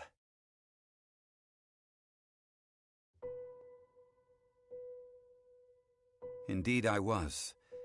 The gnosis which I had kept for so many years suddenly seemed to have lost its meaning. That's right, which is why I continued to safeguard the gnosis until now. So you mean that if the chaos ever reached the point of no return, you would simply appear and use your divine powers to bring Liyue back under control? Of course, and it would have been all too easy for him too. Just as a child quickly matures after losing their parents, so has Liyue matured when faced with the death of its deity. I was pleasantly surprised with the finale of the show that you all put on. Why, you even deserved an encore. The Adepti deserve the greatest applause, considering their years of seclusion. They hardly recognized the city, yet faced with such a crisis, they exerted the greatest amount of restraint. Not only did they manage to cooperate with the Qixing, but in the end, they even tried to understand the heart of the people. And hats off to the emissary dispatched by the Cryo-Archon to fulfill our contract, Signora.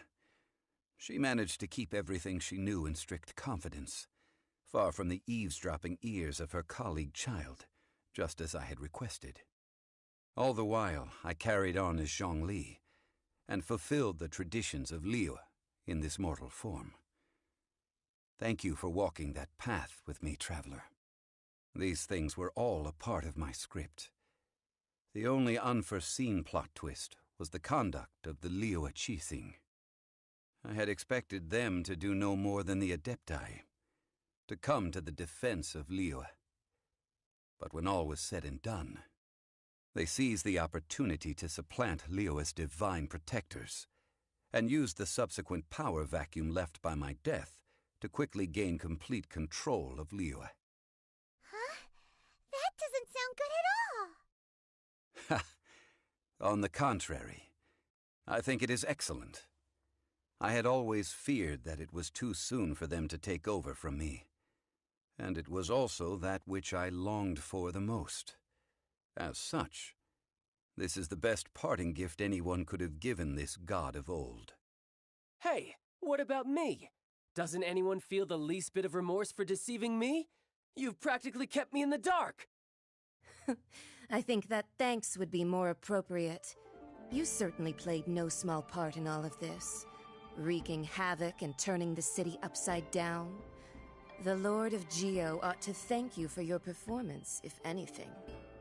If you hadn't created the pressure of a battle between mortals, Adepti, and a god, the lump of coal resting in the hands of the Geo-Archon, Liyue would never have been able to become a dazzling diamond of a city.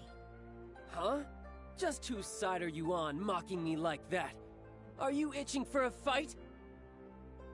Be that as it may, you've come out of this as the hero of Liyue. I, on the other hand, will be forever prescribed as a disturber of the peace, no? Well then, with the Gnosis in my possession, I have no use for such idle chatter. We should return to Zappolyarny Palace and seek an audience with Her Majesty, the Tsaritsa. Come, child. Ah, fine. I'll meet you there later. I'm not sharing a boat with the likes of you. Do as you wish.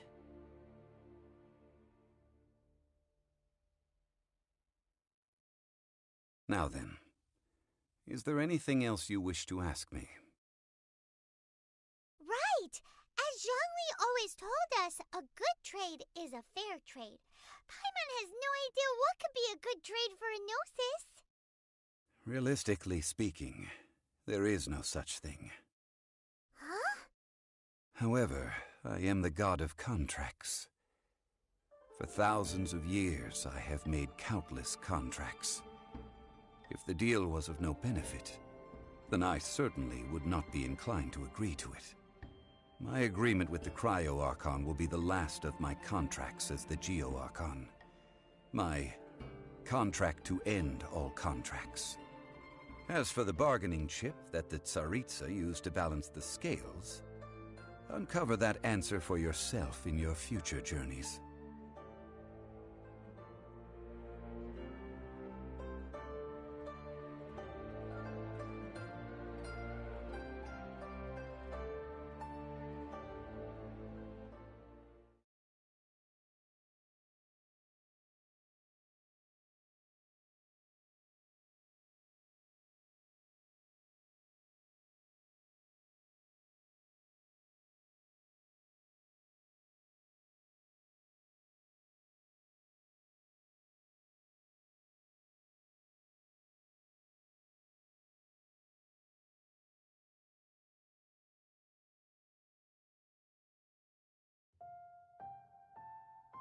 Today's the day of the rite of parting.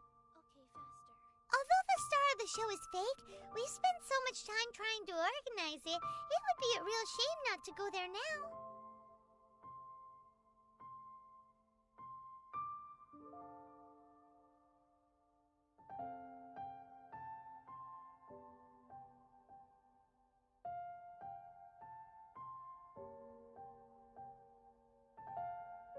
I'm fine. Not scared.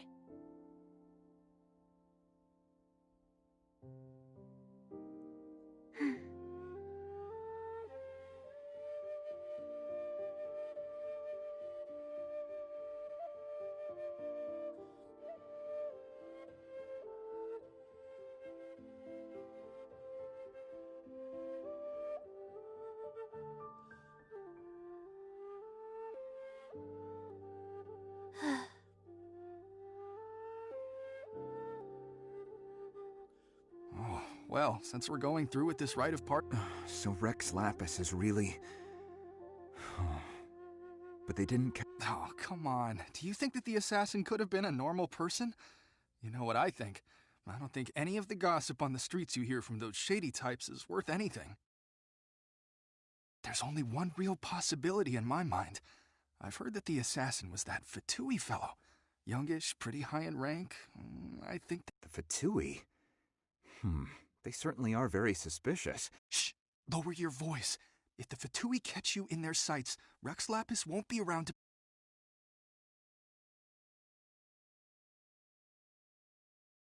You know that god from the ocean couldn't have just shown up out of nowhere. I mean, it's been 2,000 years since Rex Lapis subdued it. Yes, and to think that this happened right on the heels of the incident with Rex Lapis. Say, do you think the person who assassinated our lord and released that evil god might have been one in the... Now that you mention it, that's very possible. Yes, it's very possible indeed. I mean, it all fits together. That person must have colluded with the evil god. Still, what sort of supernatural prowess must this person possess to be able to do such things? Ah, forget it. Guessing's no use to us. Look, the Millilith...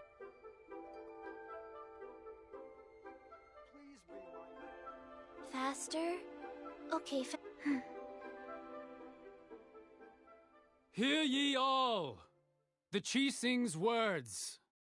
Though a dragon soars ageless as the mountains, it too must return to dust.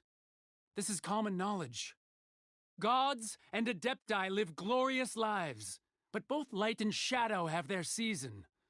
So too must they face divinely appointed trials. Rumors and hearsay abound on the streets that Rex Lapis was murdered. Now, let the truth be revealed. Having been thwarted in his trial, Rex Lapis's soul has recouped the celestial heights. He beseeches the people of Liyue to grieve not and to let not their hearts be saddened. Nor are they to believe street-born rumors or indulge in baseless speculation.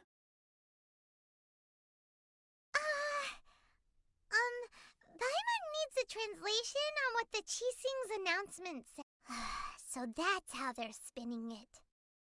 Something feels off. Why would they suddenly give up looking for the murderer? Not to mention how this excuse sounds like something they just made up on the spot. Could the Qixing already have known that Rex Lapis wasn't dead? But Zhongli said that neither they nor the Adepti knew anything. Did Zhongli tell them in secret? Exactly, right? Ooh, seems like the rite of parting has been going on for a while now. Let's go have a look.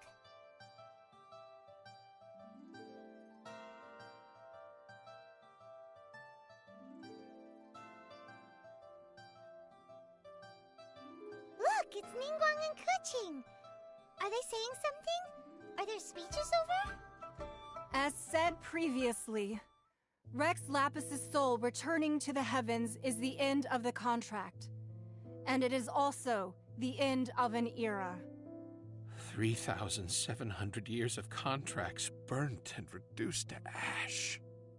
We, the people of Liyue, were indeed prosperous. But blinded by our prosperity, we forgot that time can be pitiless. The long, unending dream of our Archon walking among us. Now that we have awoken from our dream, we must learn to say farewell. Will you stand with us as we re-establish our contracts? As we build a new age of prosperity? So concludes the words of Her Eminence the Tianquan. Does Her Eminence the Yuheng have anything to add? Huh? Is she looking this way? Traveler. Yikes! She really is looking our way! Is that the traveler who they say defeated the ancient god? So young. The Liyue Qixing always repay their debts. And as you have heard, our eyes see far and our reach is long. Name your price. You deserve that much. Whoa.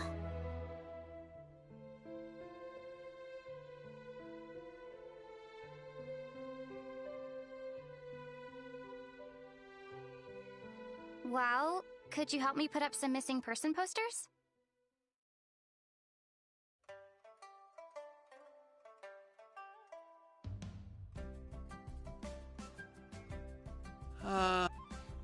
Perhaps.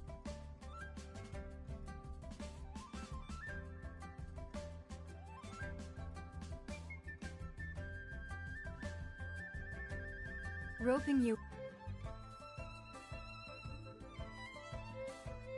As for the mortals, an adept.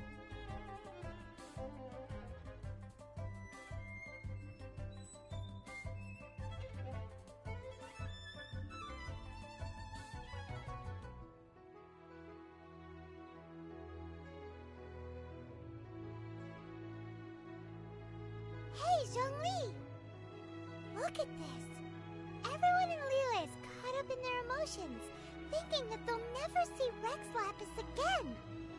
And here you are looking all relaxed. Why would I not feel more at ease after laying down the burden I have borne for 3,700 years? Right. If the two of you can spare the time, I should treat you to a meal at the Xinyue kiosk. Ha! That sounds like big talk, Zhongli. Paimon might have believed you if you were treating us to some third-round knockout, but you'd have to pay out your nose just to stand inside Xinyue kiosk. Are you sure you can afford it? You're right. I do lack the Mora.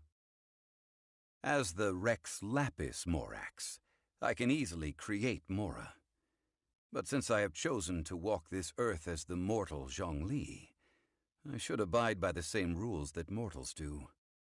When I was journeying with you, though I still had the Gnosis in hand, I knew that I must soon retire from my role as an Archon, so I had to rehearse a little for my new life. Oh, no wonder! Paimon gets it now. You didn't look at the price tags when we were spending because you've never had to. But since you weren't used to not being able to just make more Mora as and when you wanted to, you had to try becoming a parasite to society who lives off of other people's credit. Well, we were only spending Fatui money. You don't have to say it like that. In the City of Commerce, we do not merely exchange money or goods. We also exchange knowledge, memories, and foresight, as well as positions, roles, and lives. The Archon Morax could never experience life as the true mortal Zhongli could, no matter how many times he descended to be with his people. I must thank you for that. I will treasure the memories that I made as Zhongli, traveling the streets of Liyue with you. That is true. But there is no journey that does not end. No meetings without partings. Paimon thinks that we should make a move and continue our search for the Seven. I fear that continuing your journey may be difficult. The nation that neighbors Liyue by sea in the Electro-Archon Ball. And just as the people of Liyue preferred to call me Rex Lapis, she too goes by another name among locals in Inazuma. Paimon thinks we've heard that one before. Raiden? That is the case. And since Raiden is also the shogun of the Inazuma Bakufu, people call her the Raiden Shogun. That said, though people at the wharf were saying that the situation in Inazuma is very tense, Paimon doesn't remember that always being the case. It wasn't that bad last year. Zhongli, since you're Rex Lapis, shouldn't you know something about what's happening there? Just how did Inazuma become a closed nation? It's because of visions. Visions? When faced with circumstances beyond their control, humans often bemoan their lack of power. But if a person shows true strength of will at a desperate and fateful moment in their life, the gods will look upon them with favor. This is what visions are. Magical foci bestowed upon those who have been acknowledged by the gods. Uh-huh. That's how people in Teyvat see it. But starting from last year, the Raiden Shogun began promulgating the Vision Hunt Decree. Vision Hunt Decree? Yes. It was an order to seize all visions within Inazuma's borders, and to inlay them upon the hands of a statue of the 1,000-armed, 100-eyed god. They want to seize visions? But why? Aren't visions blessings from the gods? I should think that in the Raiden Shogun's eyes, it is precisely because they are divine blessings that they should be under the sole dominion of divinity. Whoa, that's harsh. The Anemo Archon is the god of freedom, and the Geo Archon is the god of contracts. For her part, the Raiden Shogun is the god of eternity. It seems as though she has finally decided to eliminate any unstable elements that could pose a threat to her eternal realm. The fact that even I, the oldest of the seven, have now passed away, will only strengthen her resolve to pursue eternity. Knowing her, she must have again quoted that adage she is most fond of when proclaiming that decree to her people. 7 ideals for 7 gods, and of these, eternity is nearest unto heaven. All right then. Was there anything else you wish to know? Ah, that was a good one. Failing a divine trial. How they came up with that excuse, I will never know. That said, the reason why the Qixing were so eager to resolve the incident and stop pursuing the culprit was indeed because they received news in secret that Rex Lapis was not dead. I hinted as much to the Adepti as well. How did I accomplish that, you ask? Have you ever heard of this particularly convenient Adepti art known as gifting dreams and visions? All right then. Was there anything else you wish to know? Yeah, about that. Before the Qixing made their announcement, we listened to a lot of people talking on the way. Most of them put the blame for everything on Child. These are indeed false accusations. But it remains undeniably true that Child did send people to the Jade Chamber to prevent the Adepti and the Qixing from defeating the ancient god. I've heard that Ningguang is busy milking that for all it's worth on the foreign relations front at the moment, browbeating the envoys of the Fatui. Ha!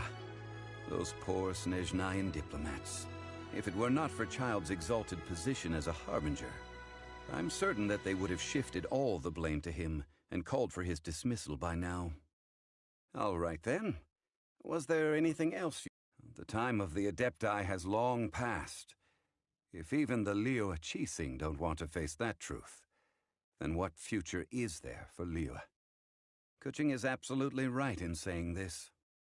Now, though I did laud Ningguang's desire for power, believing this to be a good thing, and thought as a matter of course that she must have been behind the Qixing's plan to take governing power over Liyue from the hands of the gods and Adepti, could the original person who brought up the idea of seizing power have been... All right then. Was there anything else you wish to know?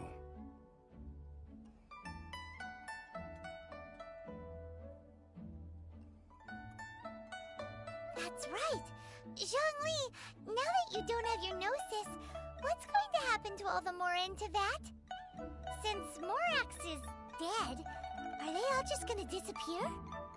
Also, isn't the Golden House the only mint in the entire continent? Will it even continue to work? The Mora present now will not vanish.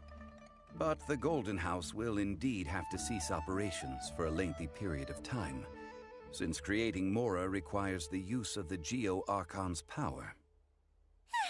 This is terrible! We're all about to run out of Mora! The world is coming to an end! Yes, this is indeed a major issue from a financial standpoint.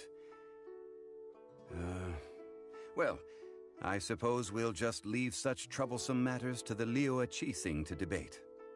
Then, did you at least set some private funds aside for yourself? Oh, a private fund. This does seem like a good, logical, common-sense idea. It's a shame. What's a shame? It's a shame that I didn't think of it at the time. All right then. Was there anything else you wish to know? Well then, I suppose you'll have to find a way to get inside this closed nation.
One, two, breathe. 3, 4, and,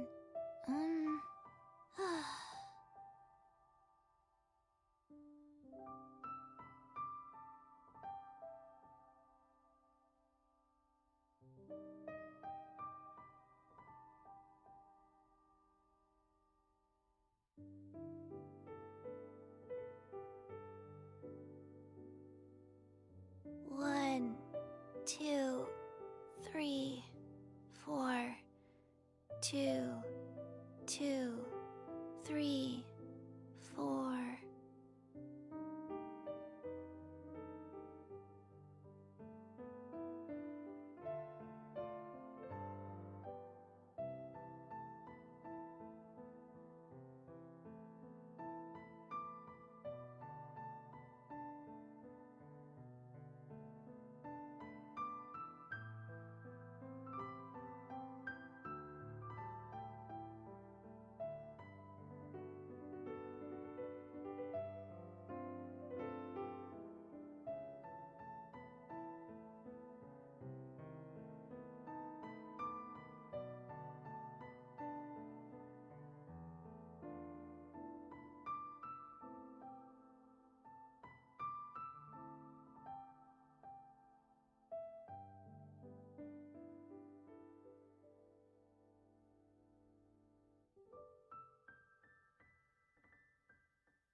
One, 2, breathe.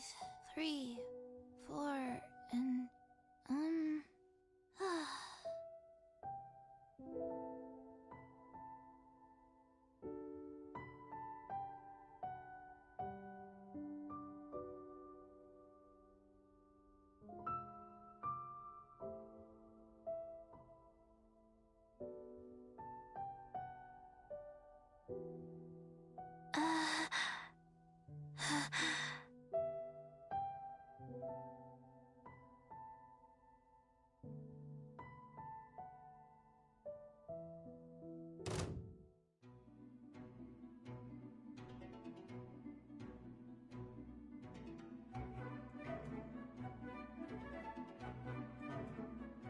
faster?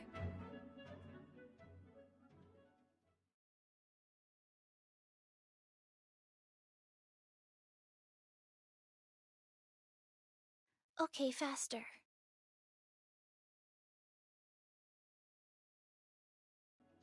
By royal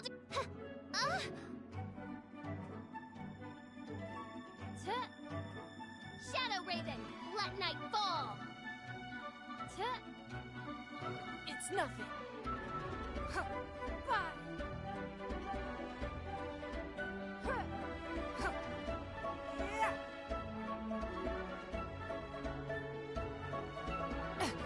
Rude.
It's nothing.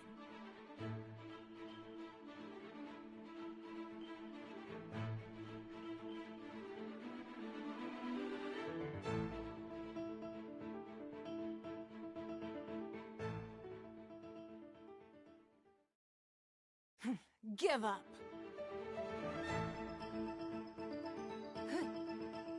Your life is mine. Ugh.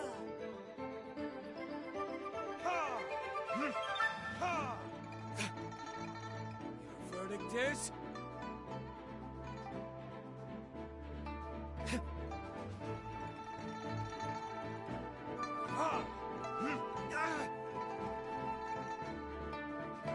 Orders given. Orders received.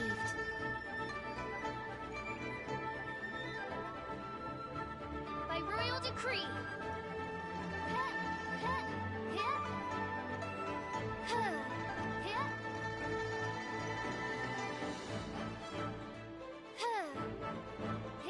Wings of darkness, come, sever.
I do worry about the well-being of my retinue during my impromptu absence.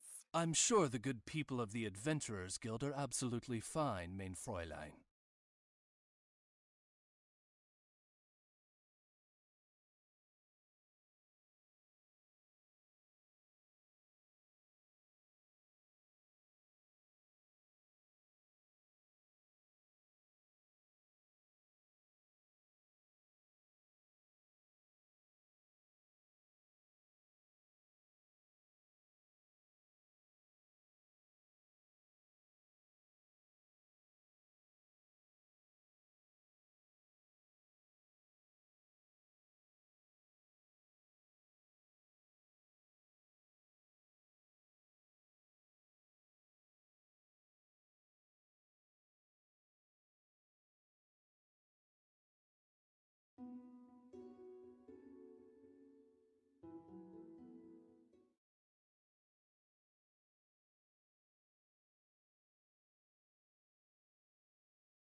I hear the voice of fate, speaking my name in humble supplication.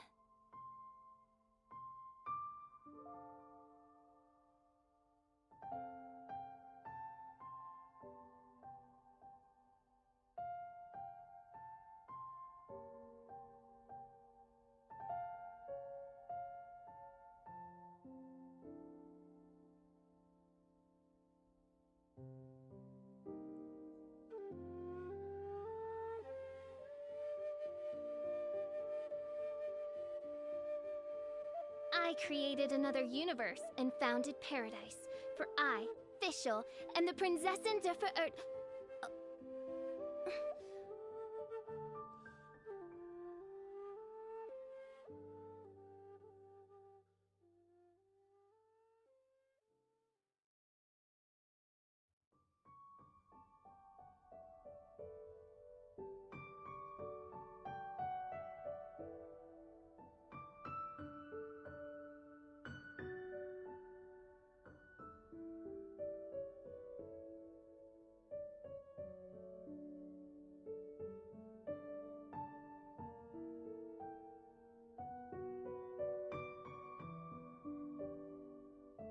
I hear the voice of fate, speaking my name in humble supplication.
Locomotion on land.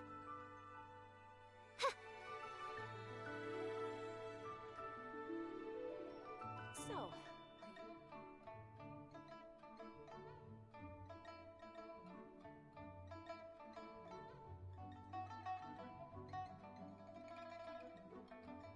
auto reconfiguration is an essential function.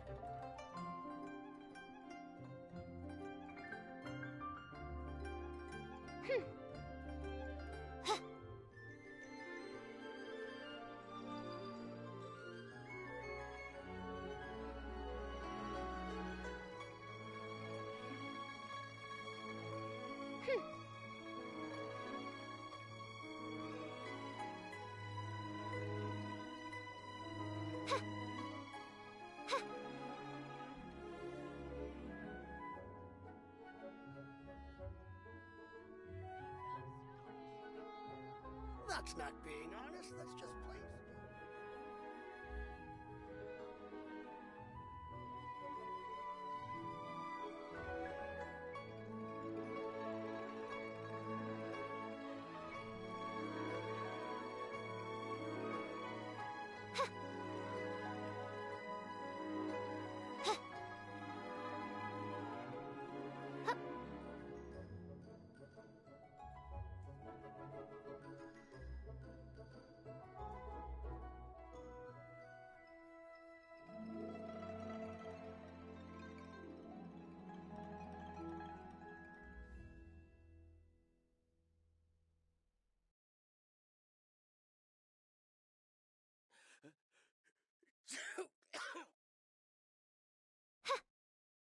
All tasks have been handed out. Gaze out upon the sea.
buying or not.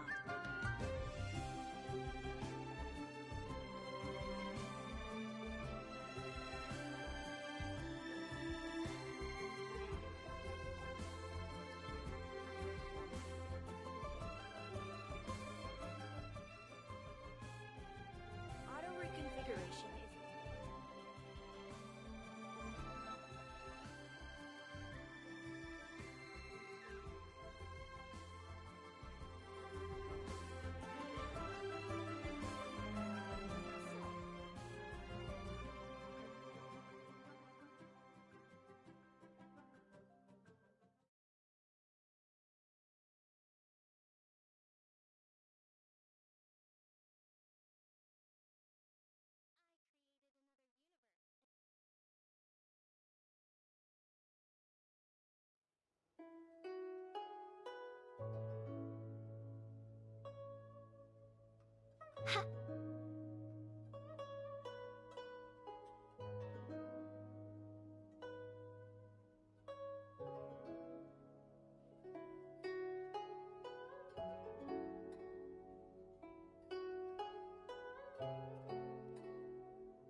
Oz, reveal thyself!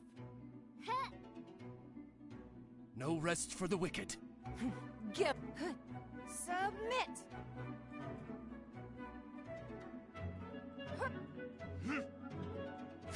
Your verdict is... Ta! Yeah!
Give up.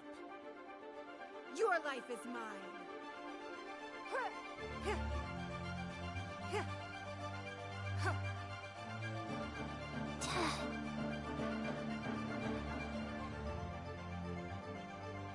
By royal decree.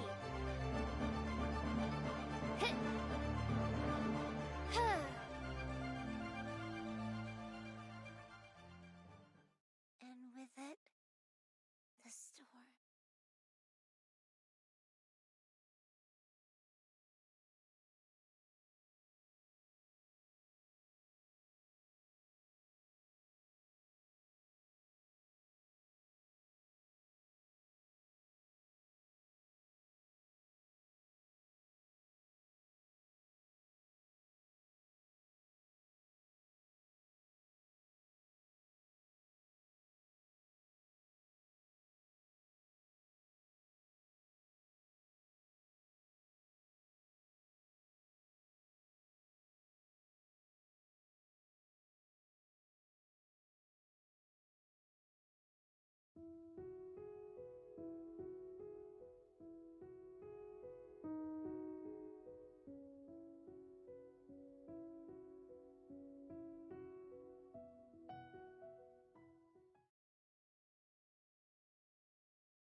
I can't wait to see my adorable daughter again.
hear the voice.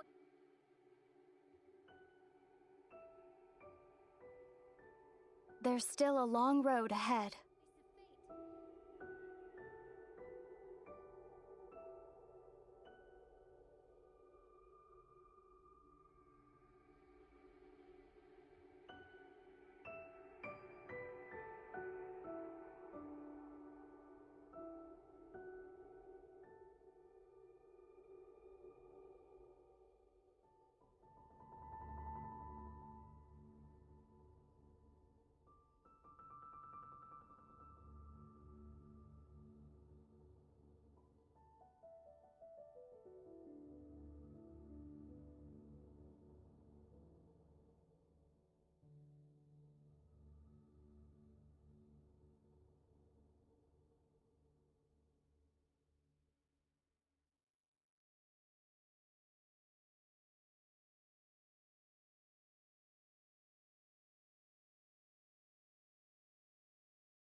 Don't disappoint me.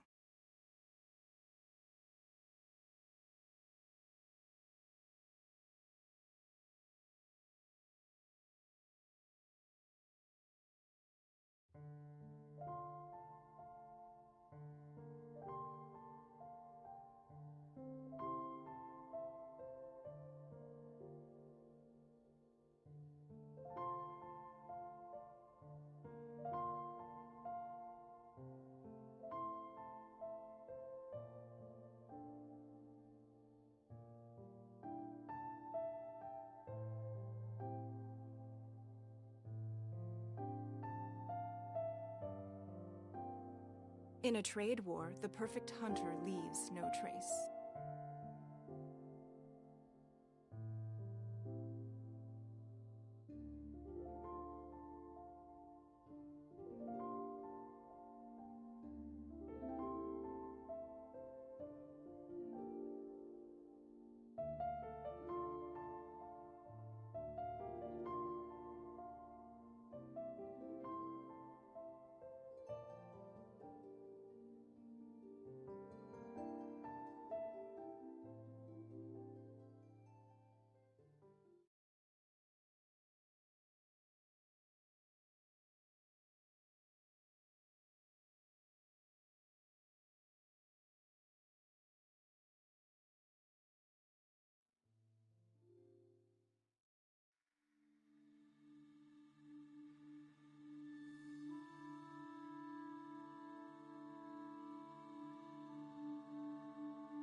me a moment to compose my...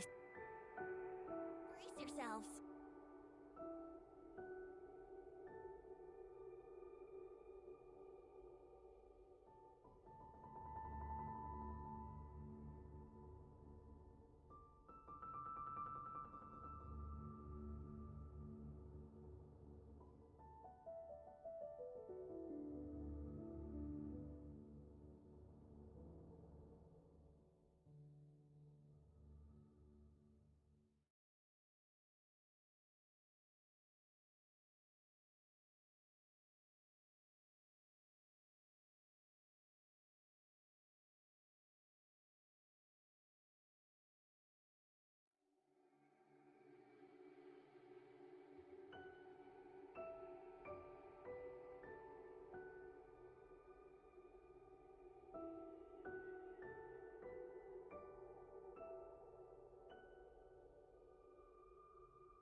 Brace yourselves.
Let's play!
Here we go.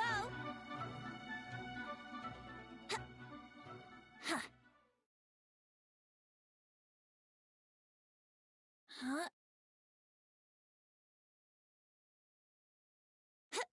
Huh. Here we go.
Right now, I wish I was sitting at the top of a tree, looking out over a meadow, cider in hand.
At the ready.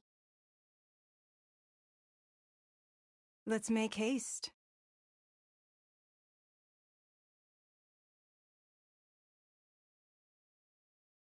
Didn't keep you waiting, did I?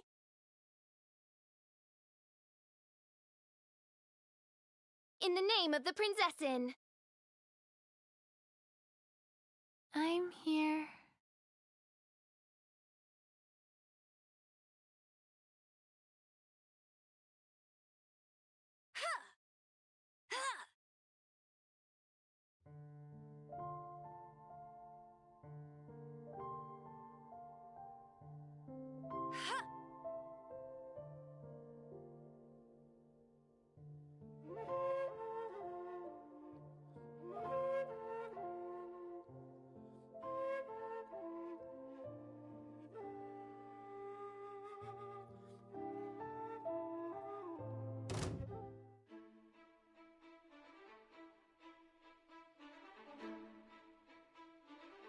Bet you can't keep up with me!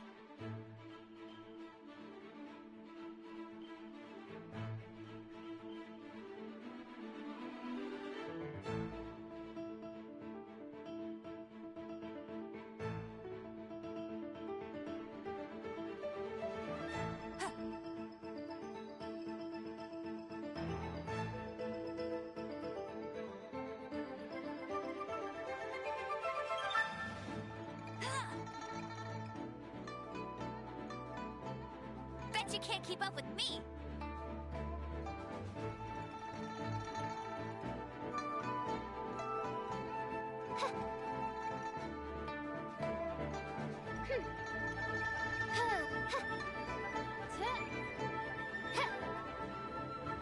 No rest for the wicked. Give up.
Don't waste my time.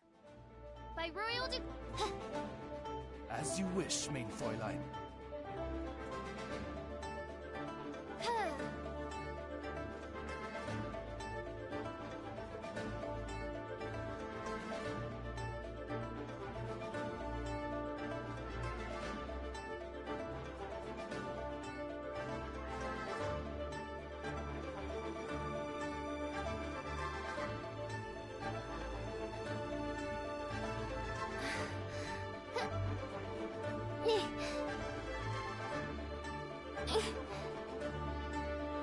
Oz, reveal thyself. Tuh. Hit. Tuh.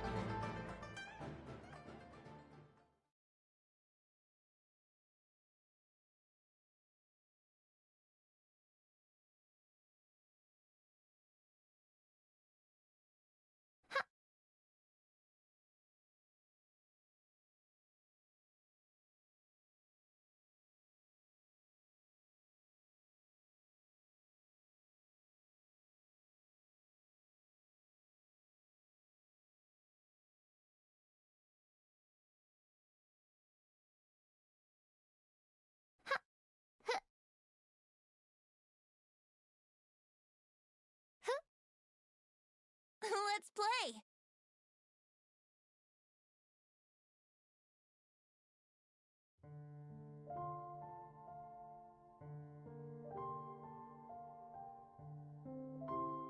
Yeah.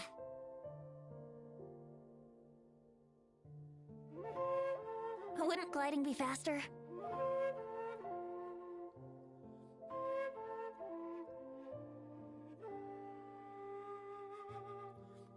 Wouldn't gliding be faster?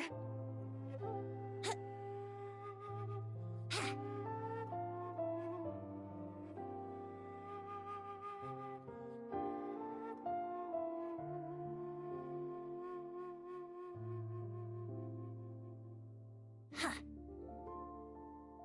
Huh. Here we go.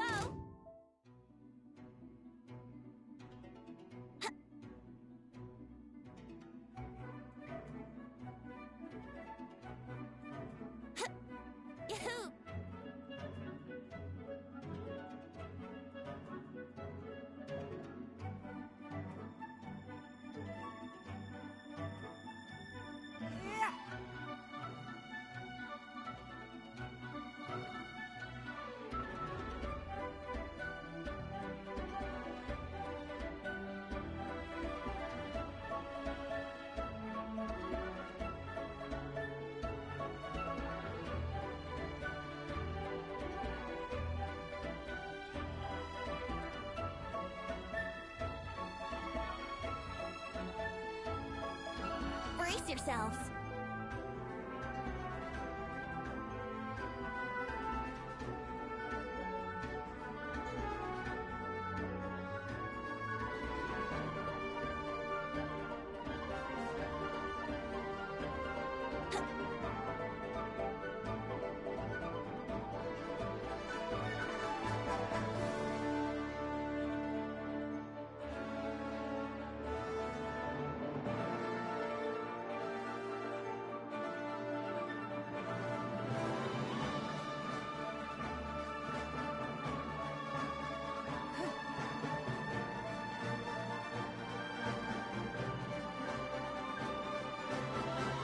By royal decree. It's nothing.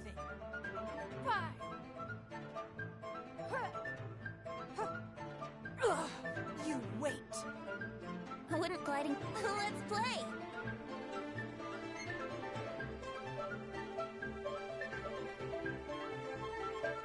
Wings of darkness. Come, sever night from.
Brace yourselves.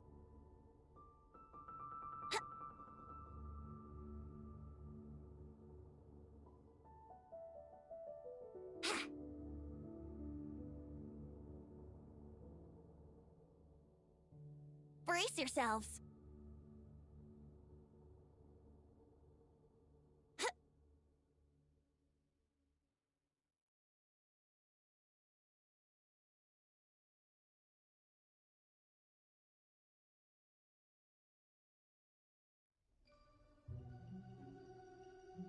Brace yourselves.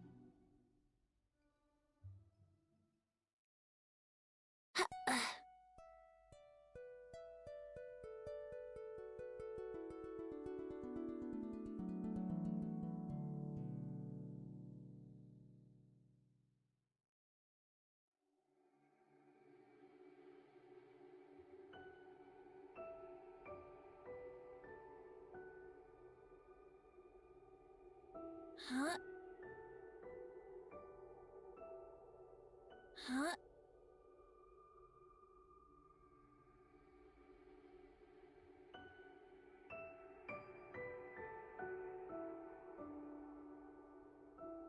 Ha!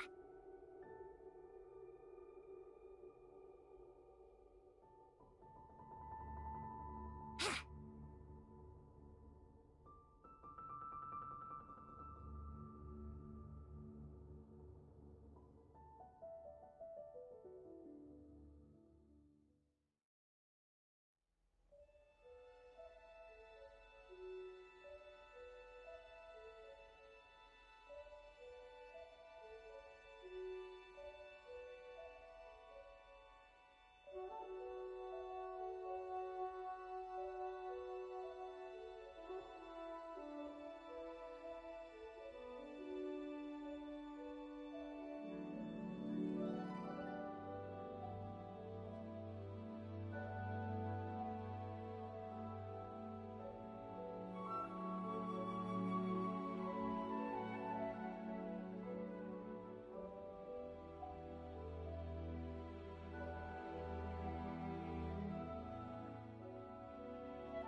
Brace yourselves.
Wouldn't gliding be faster? Wouldn't gliding be faster? Brace yourselves!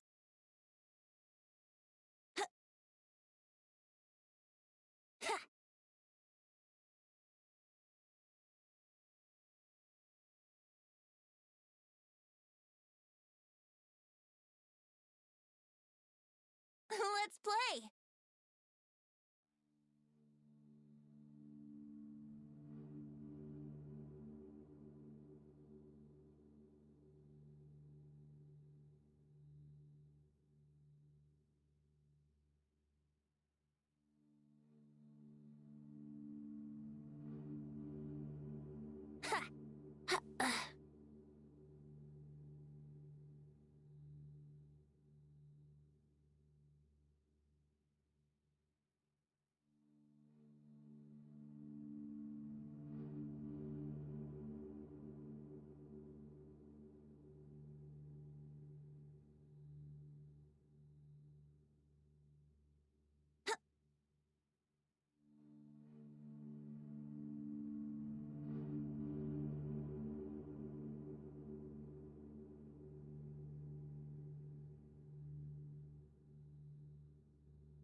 Brace yourselves.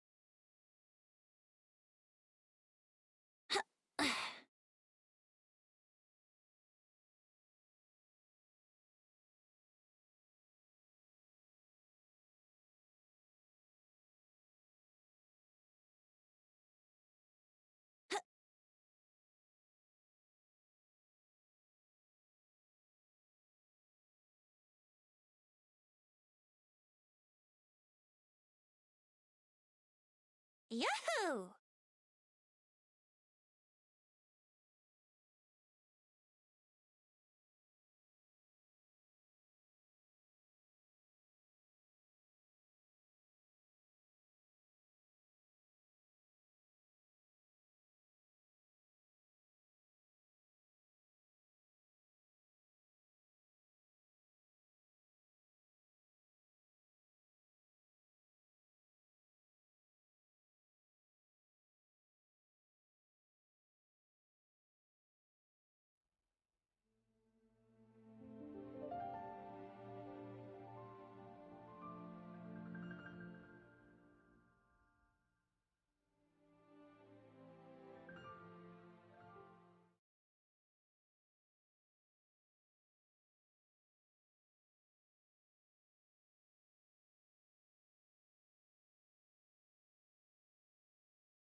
Wouldn't gliding be faster?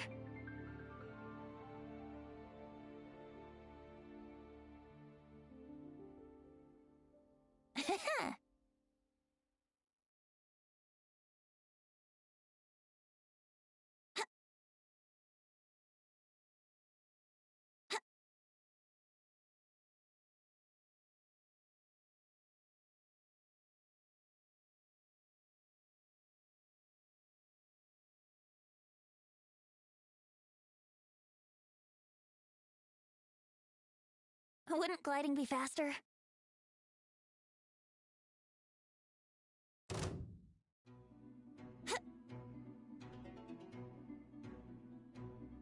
Let's play!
Wouldn't gliding be faster?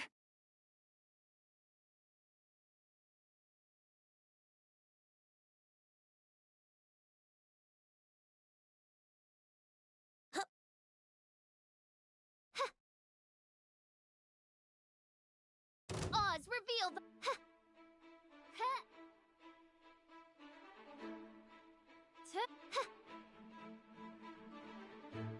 Time for takeoff.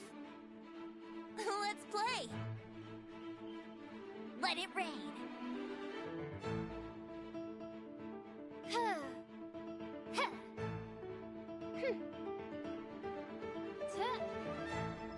By royal decree.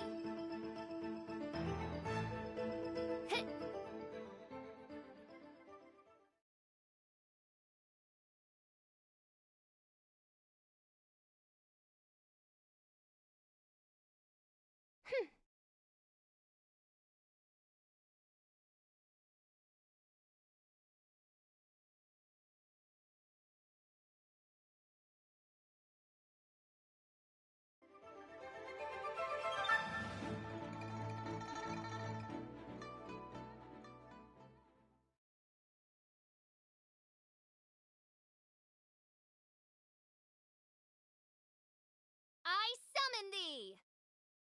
Brace yourselves.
Huh?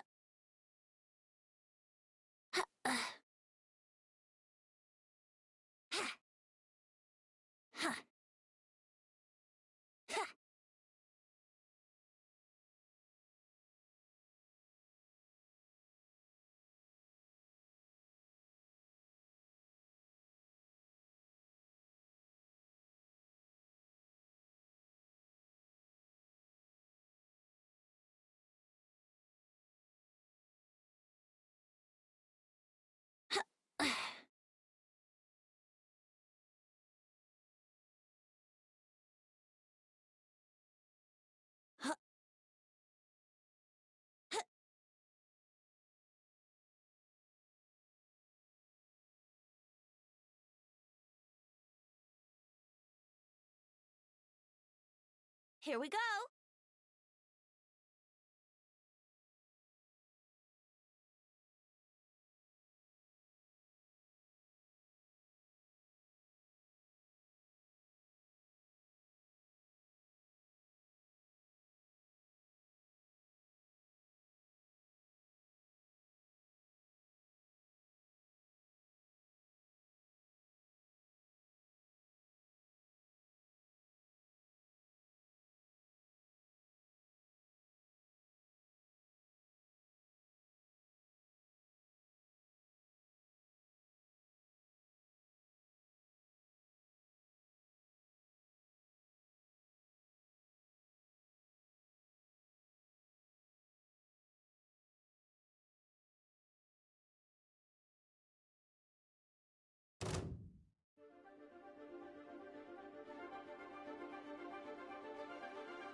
Let's play!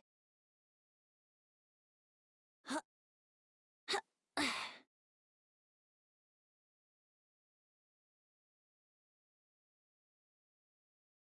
Huh? Huh?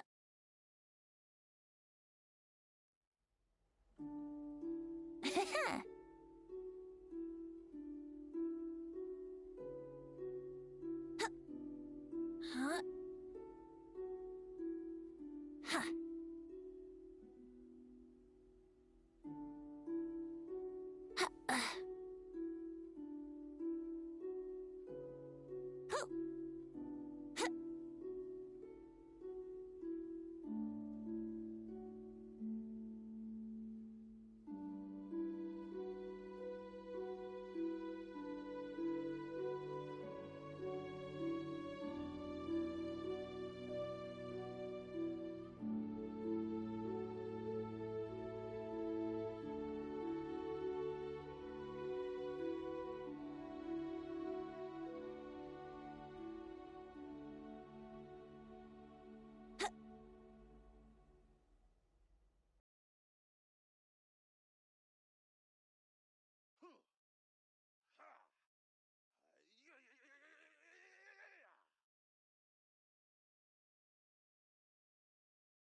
Wouldn't gliding be faster?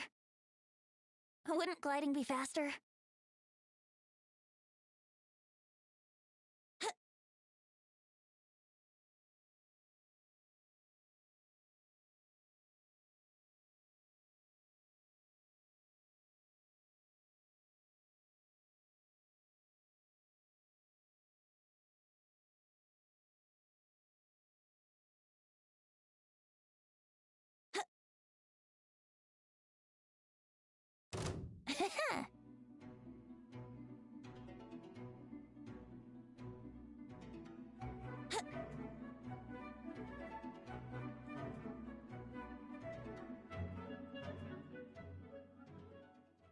Yahoo!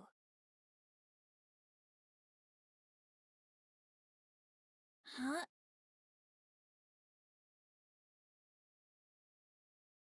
Huh. Brace yourselves.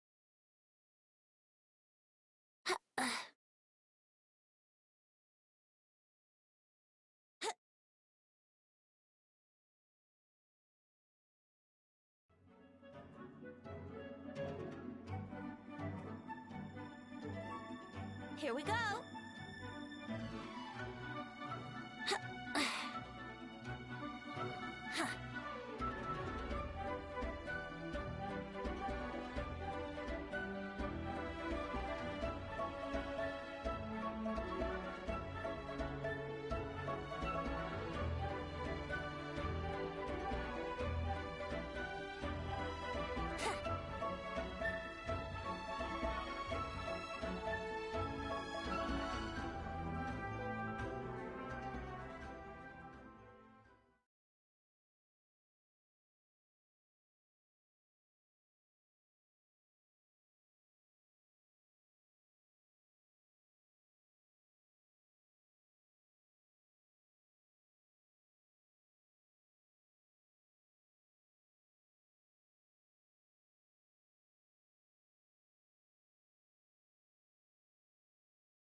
Come on, traveler, let's go.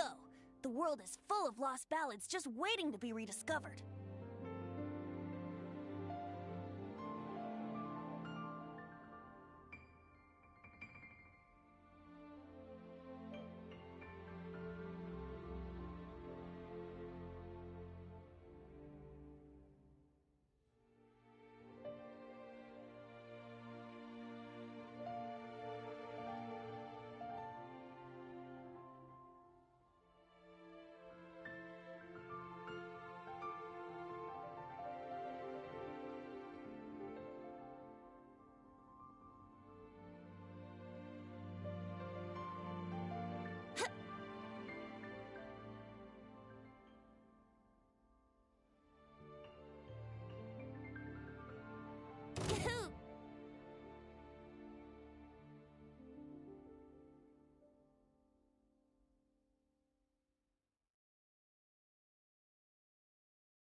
play.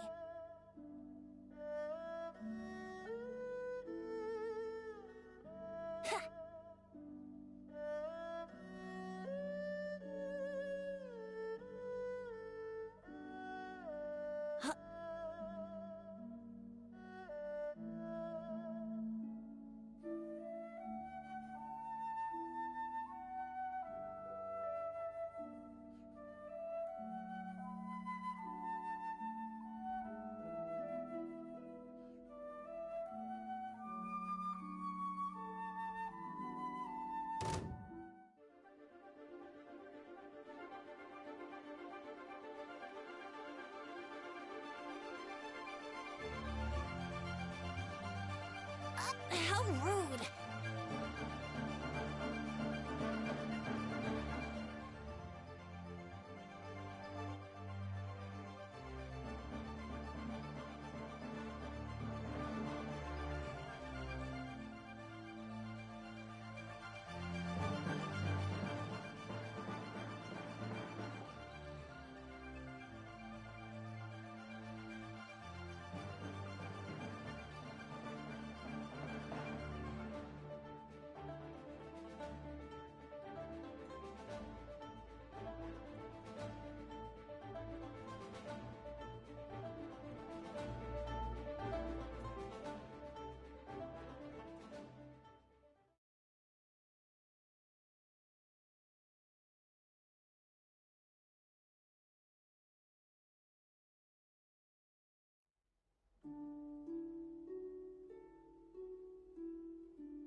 Here we go.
Here we go.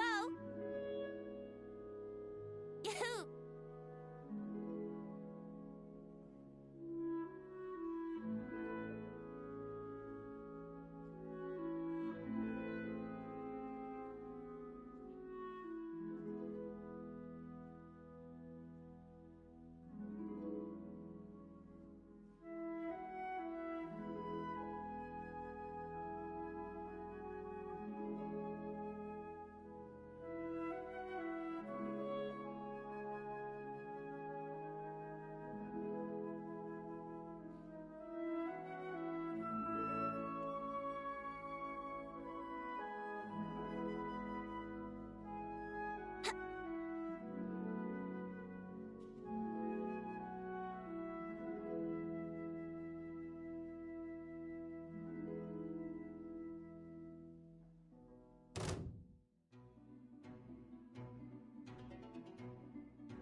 What?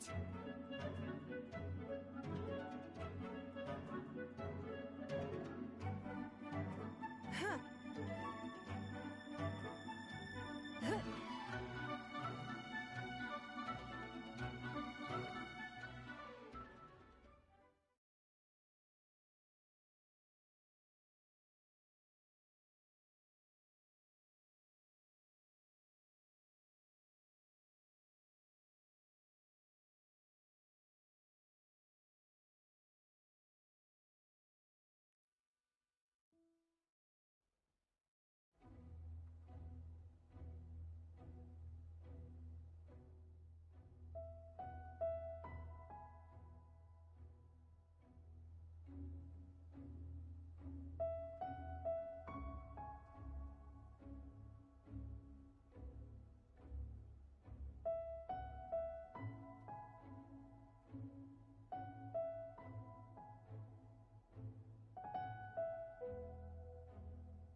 Yahoo!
brace yourselves.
Yahoo!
Wouldn't gliding be faster?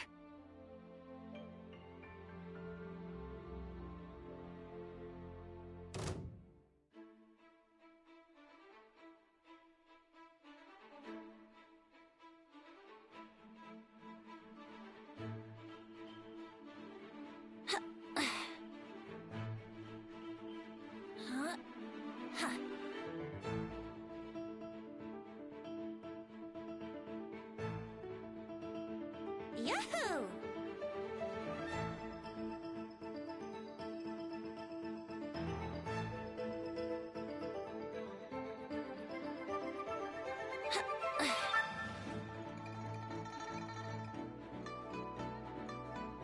Let's play!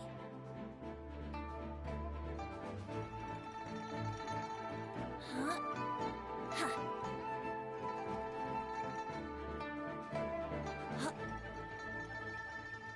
Huh.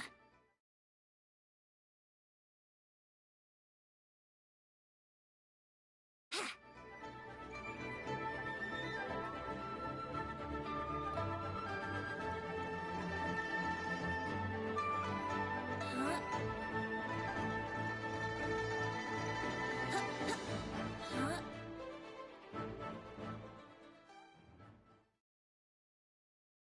Huh.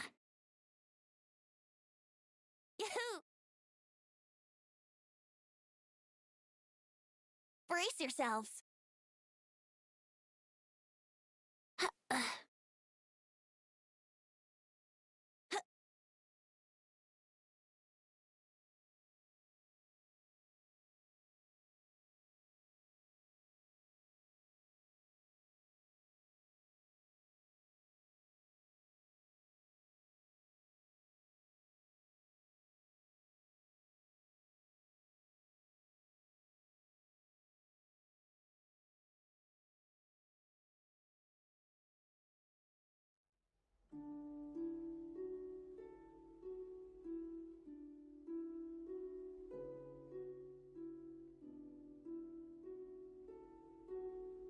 Yahoo!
Brace yourselves.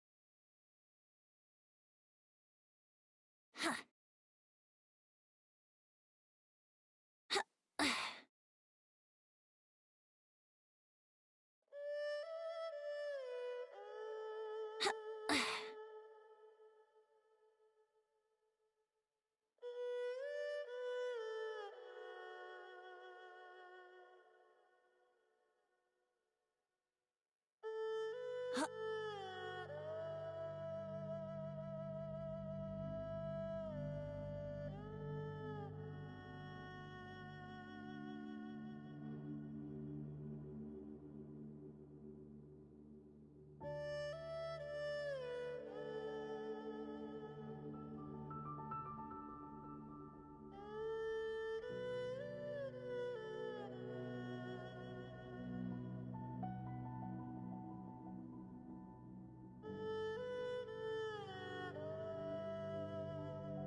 Here we go!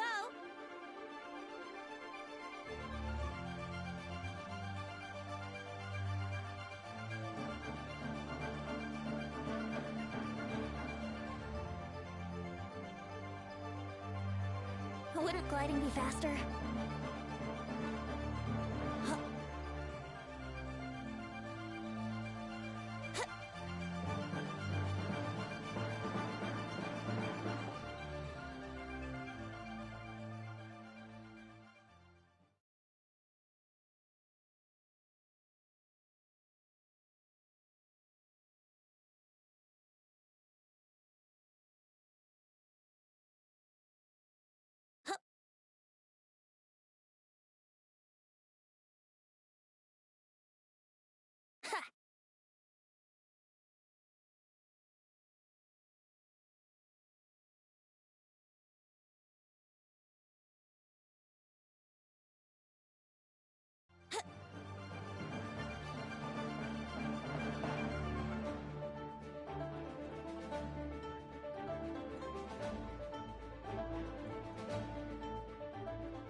Brace yourselves!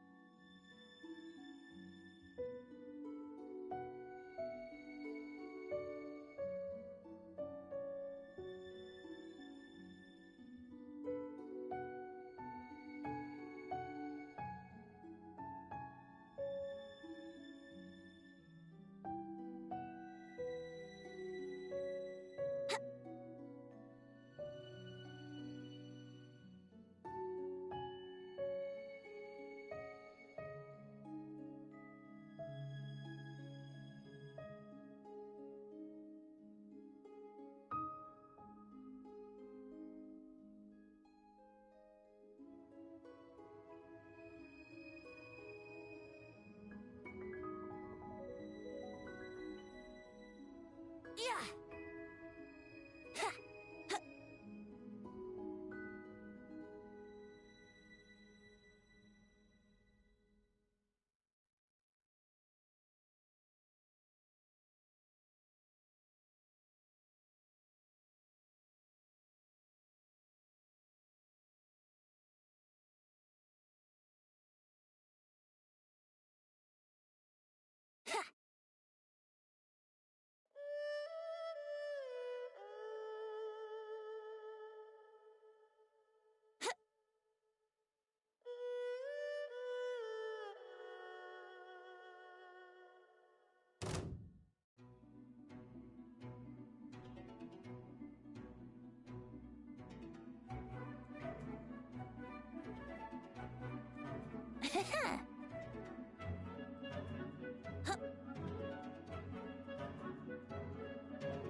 Yahoo!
Got a smile for the fans.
Yeah.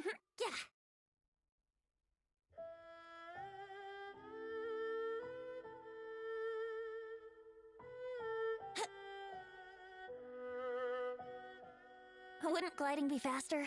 Wouldn't gliding be faster? Wouldn't gliding be faster?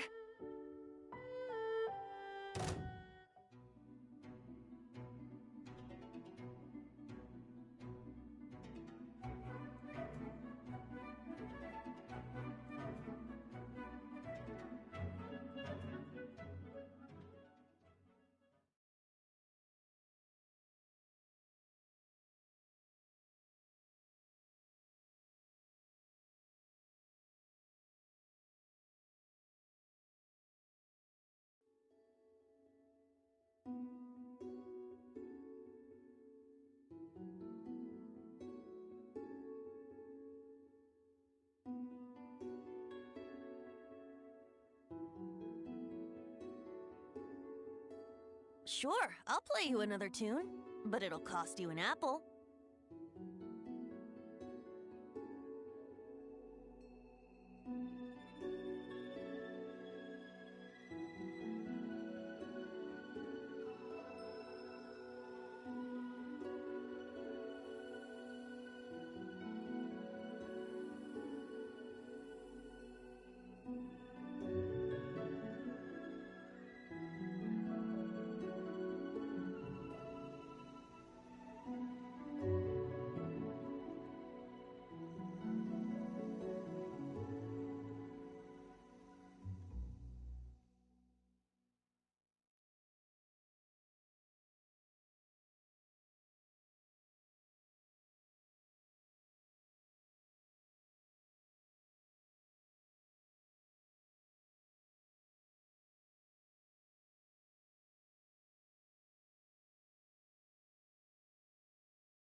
Right now, I wish I was sitting at the top of a tree, looking out over a meadow, cider in hand.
Right now, I wish I was sitting at the top of a tree, looking out over a meadow, cider in hand.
Wouldn't gliding be faster?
Wouldn't gliding be faster?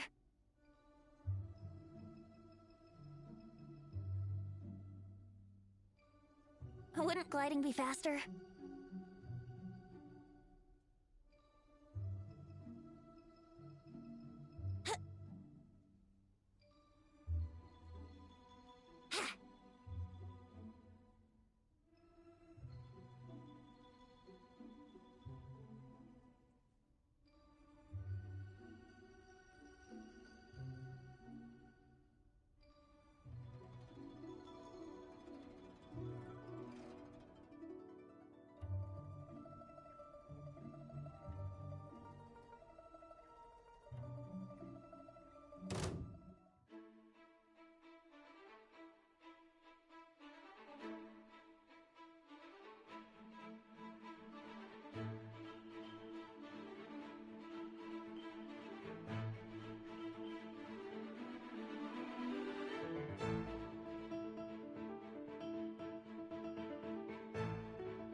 Yahoo!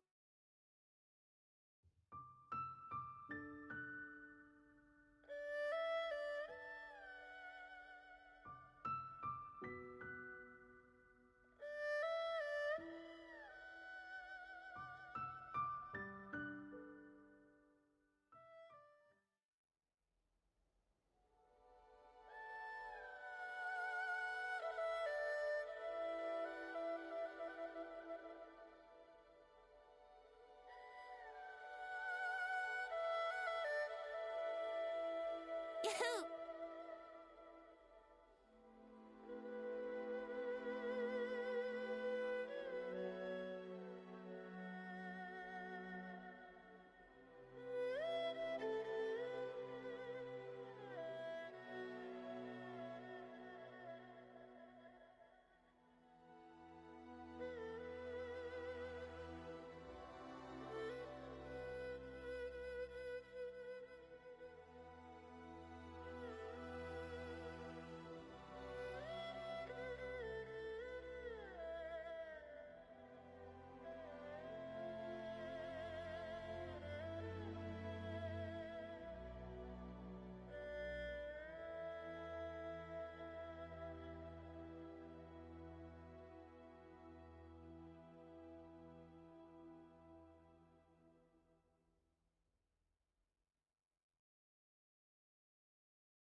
Right now, I wish I was sitting at the top of a tree, looking out over a meadow, cider in hand.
Yeah.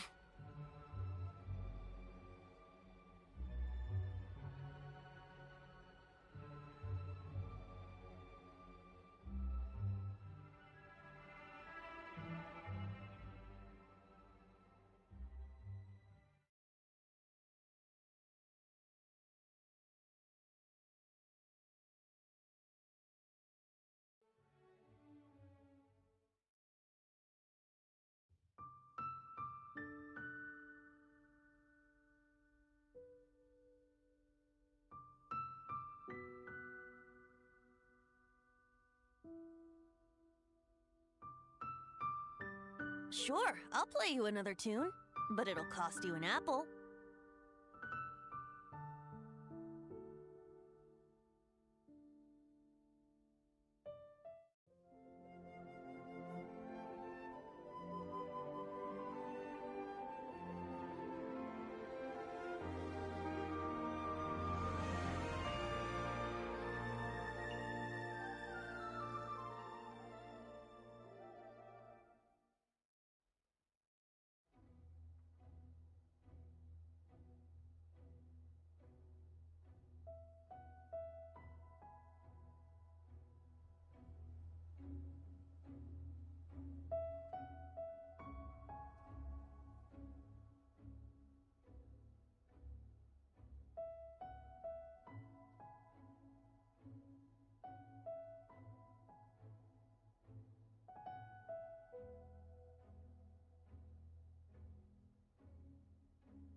on, traveler. Let's go.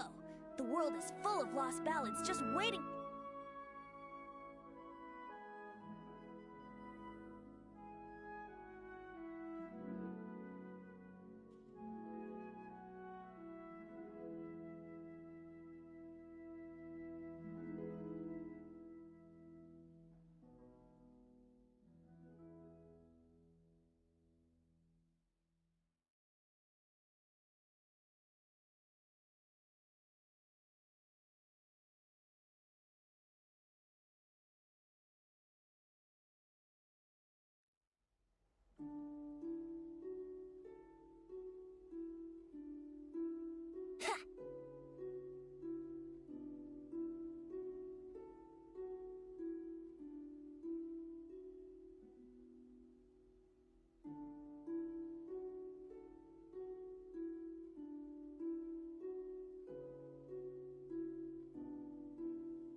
Mein Fräulein.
By royal decree.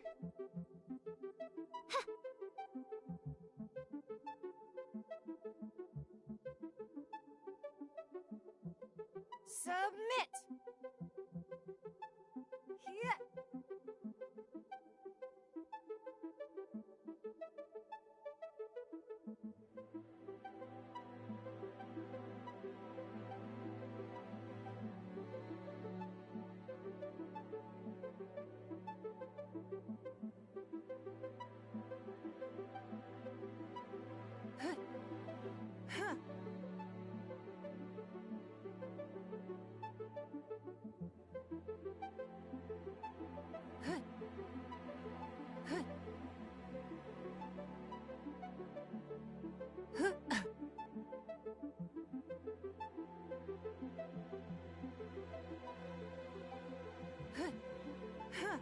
It's nothing.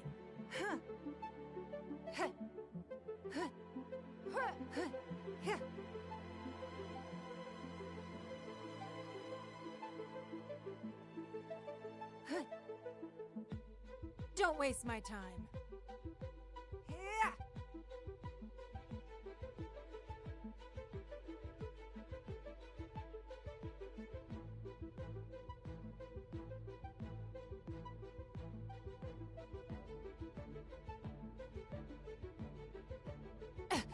Rude.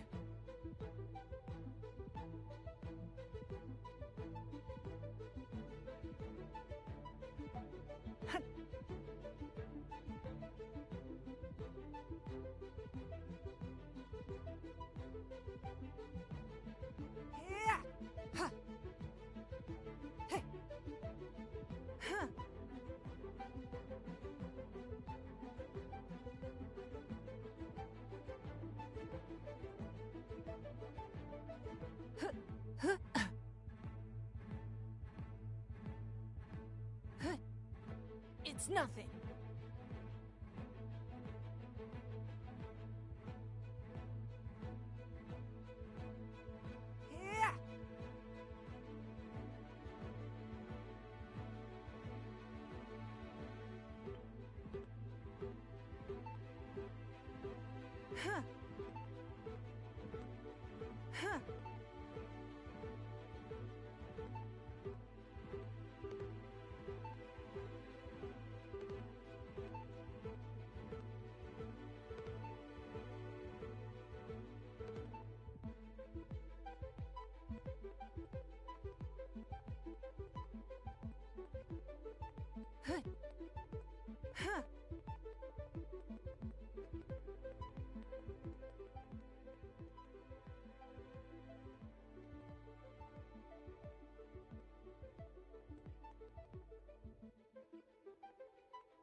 I created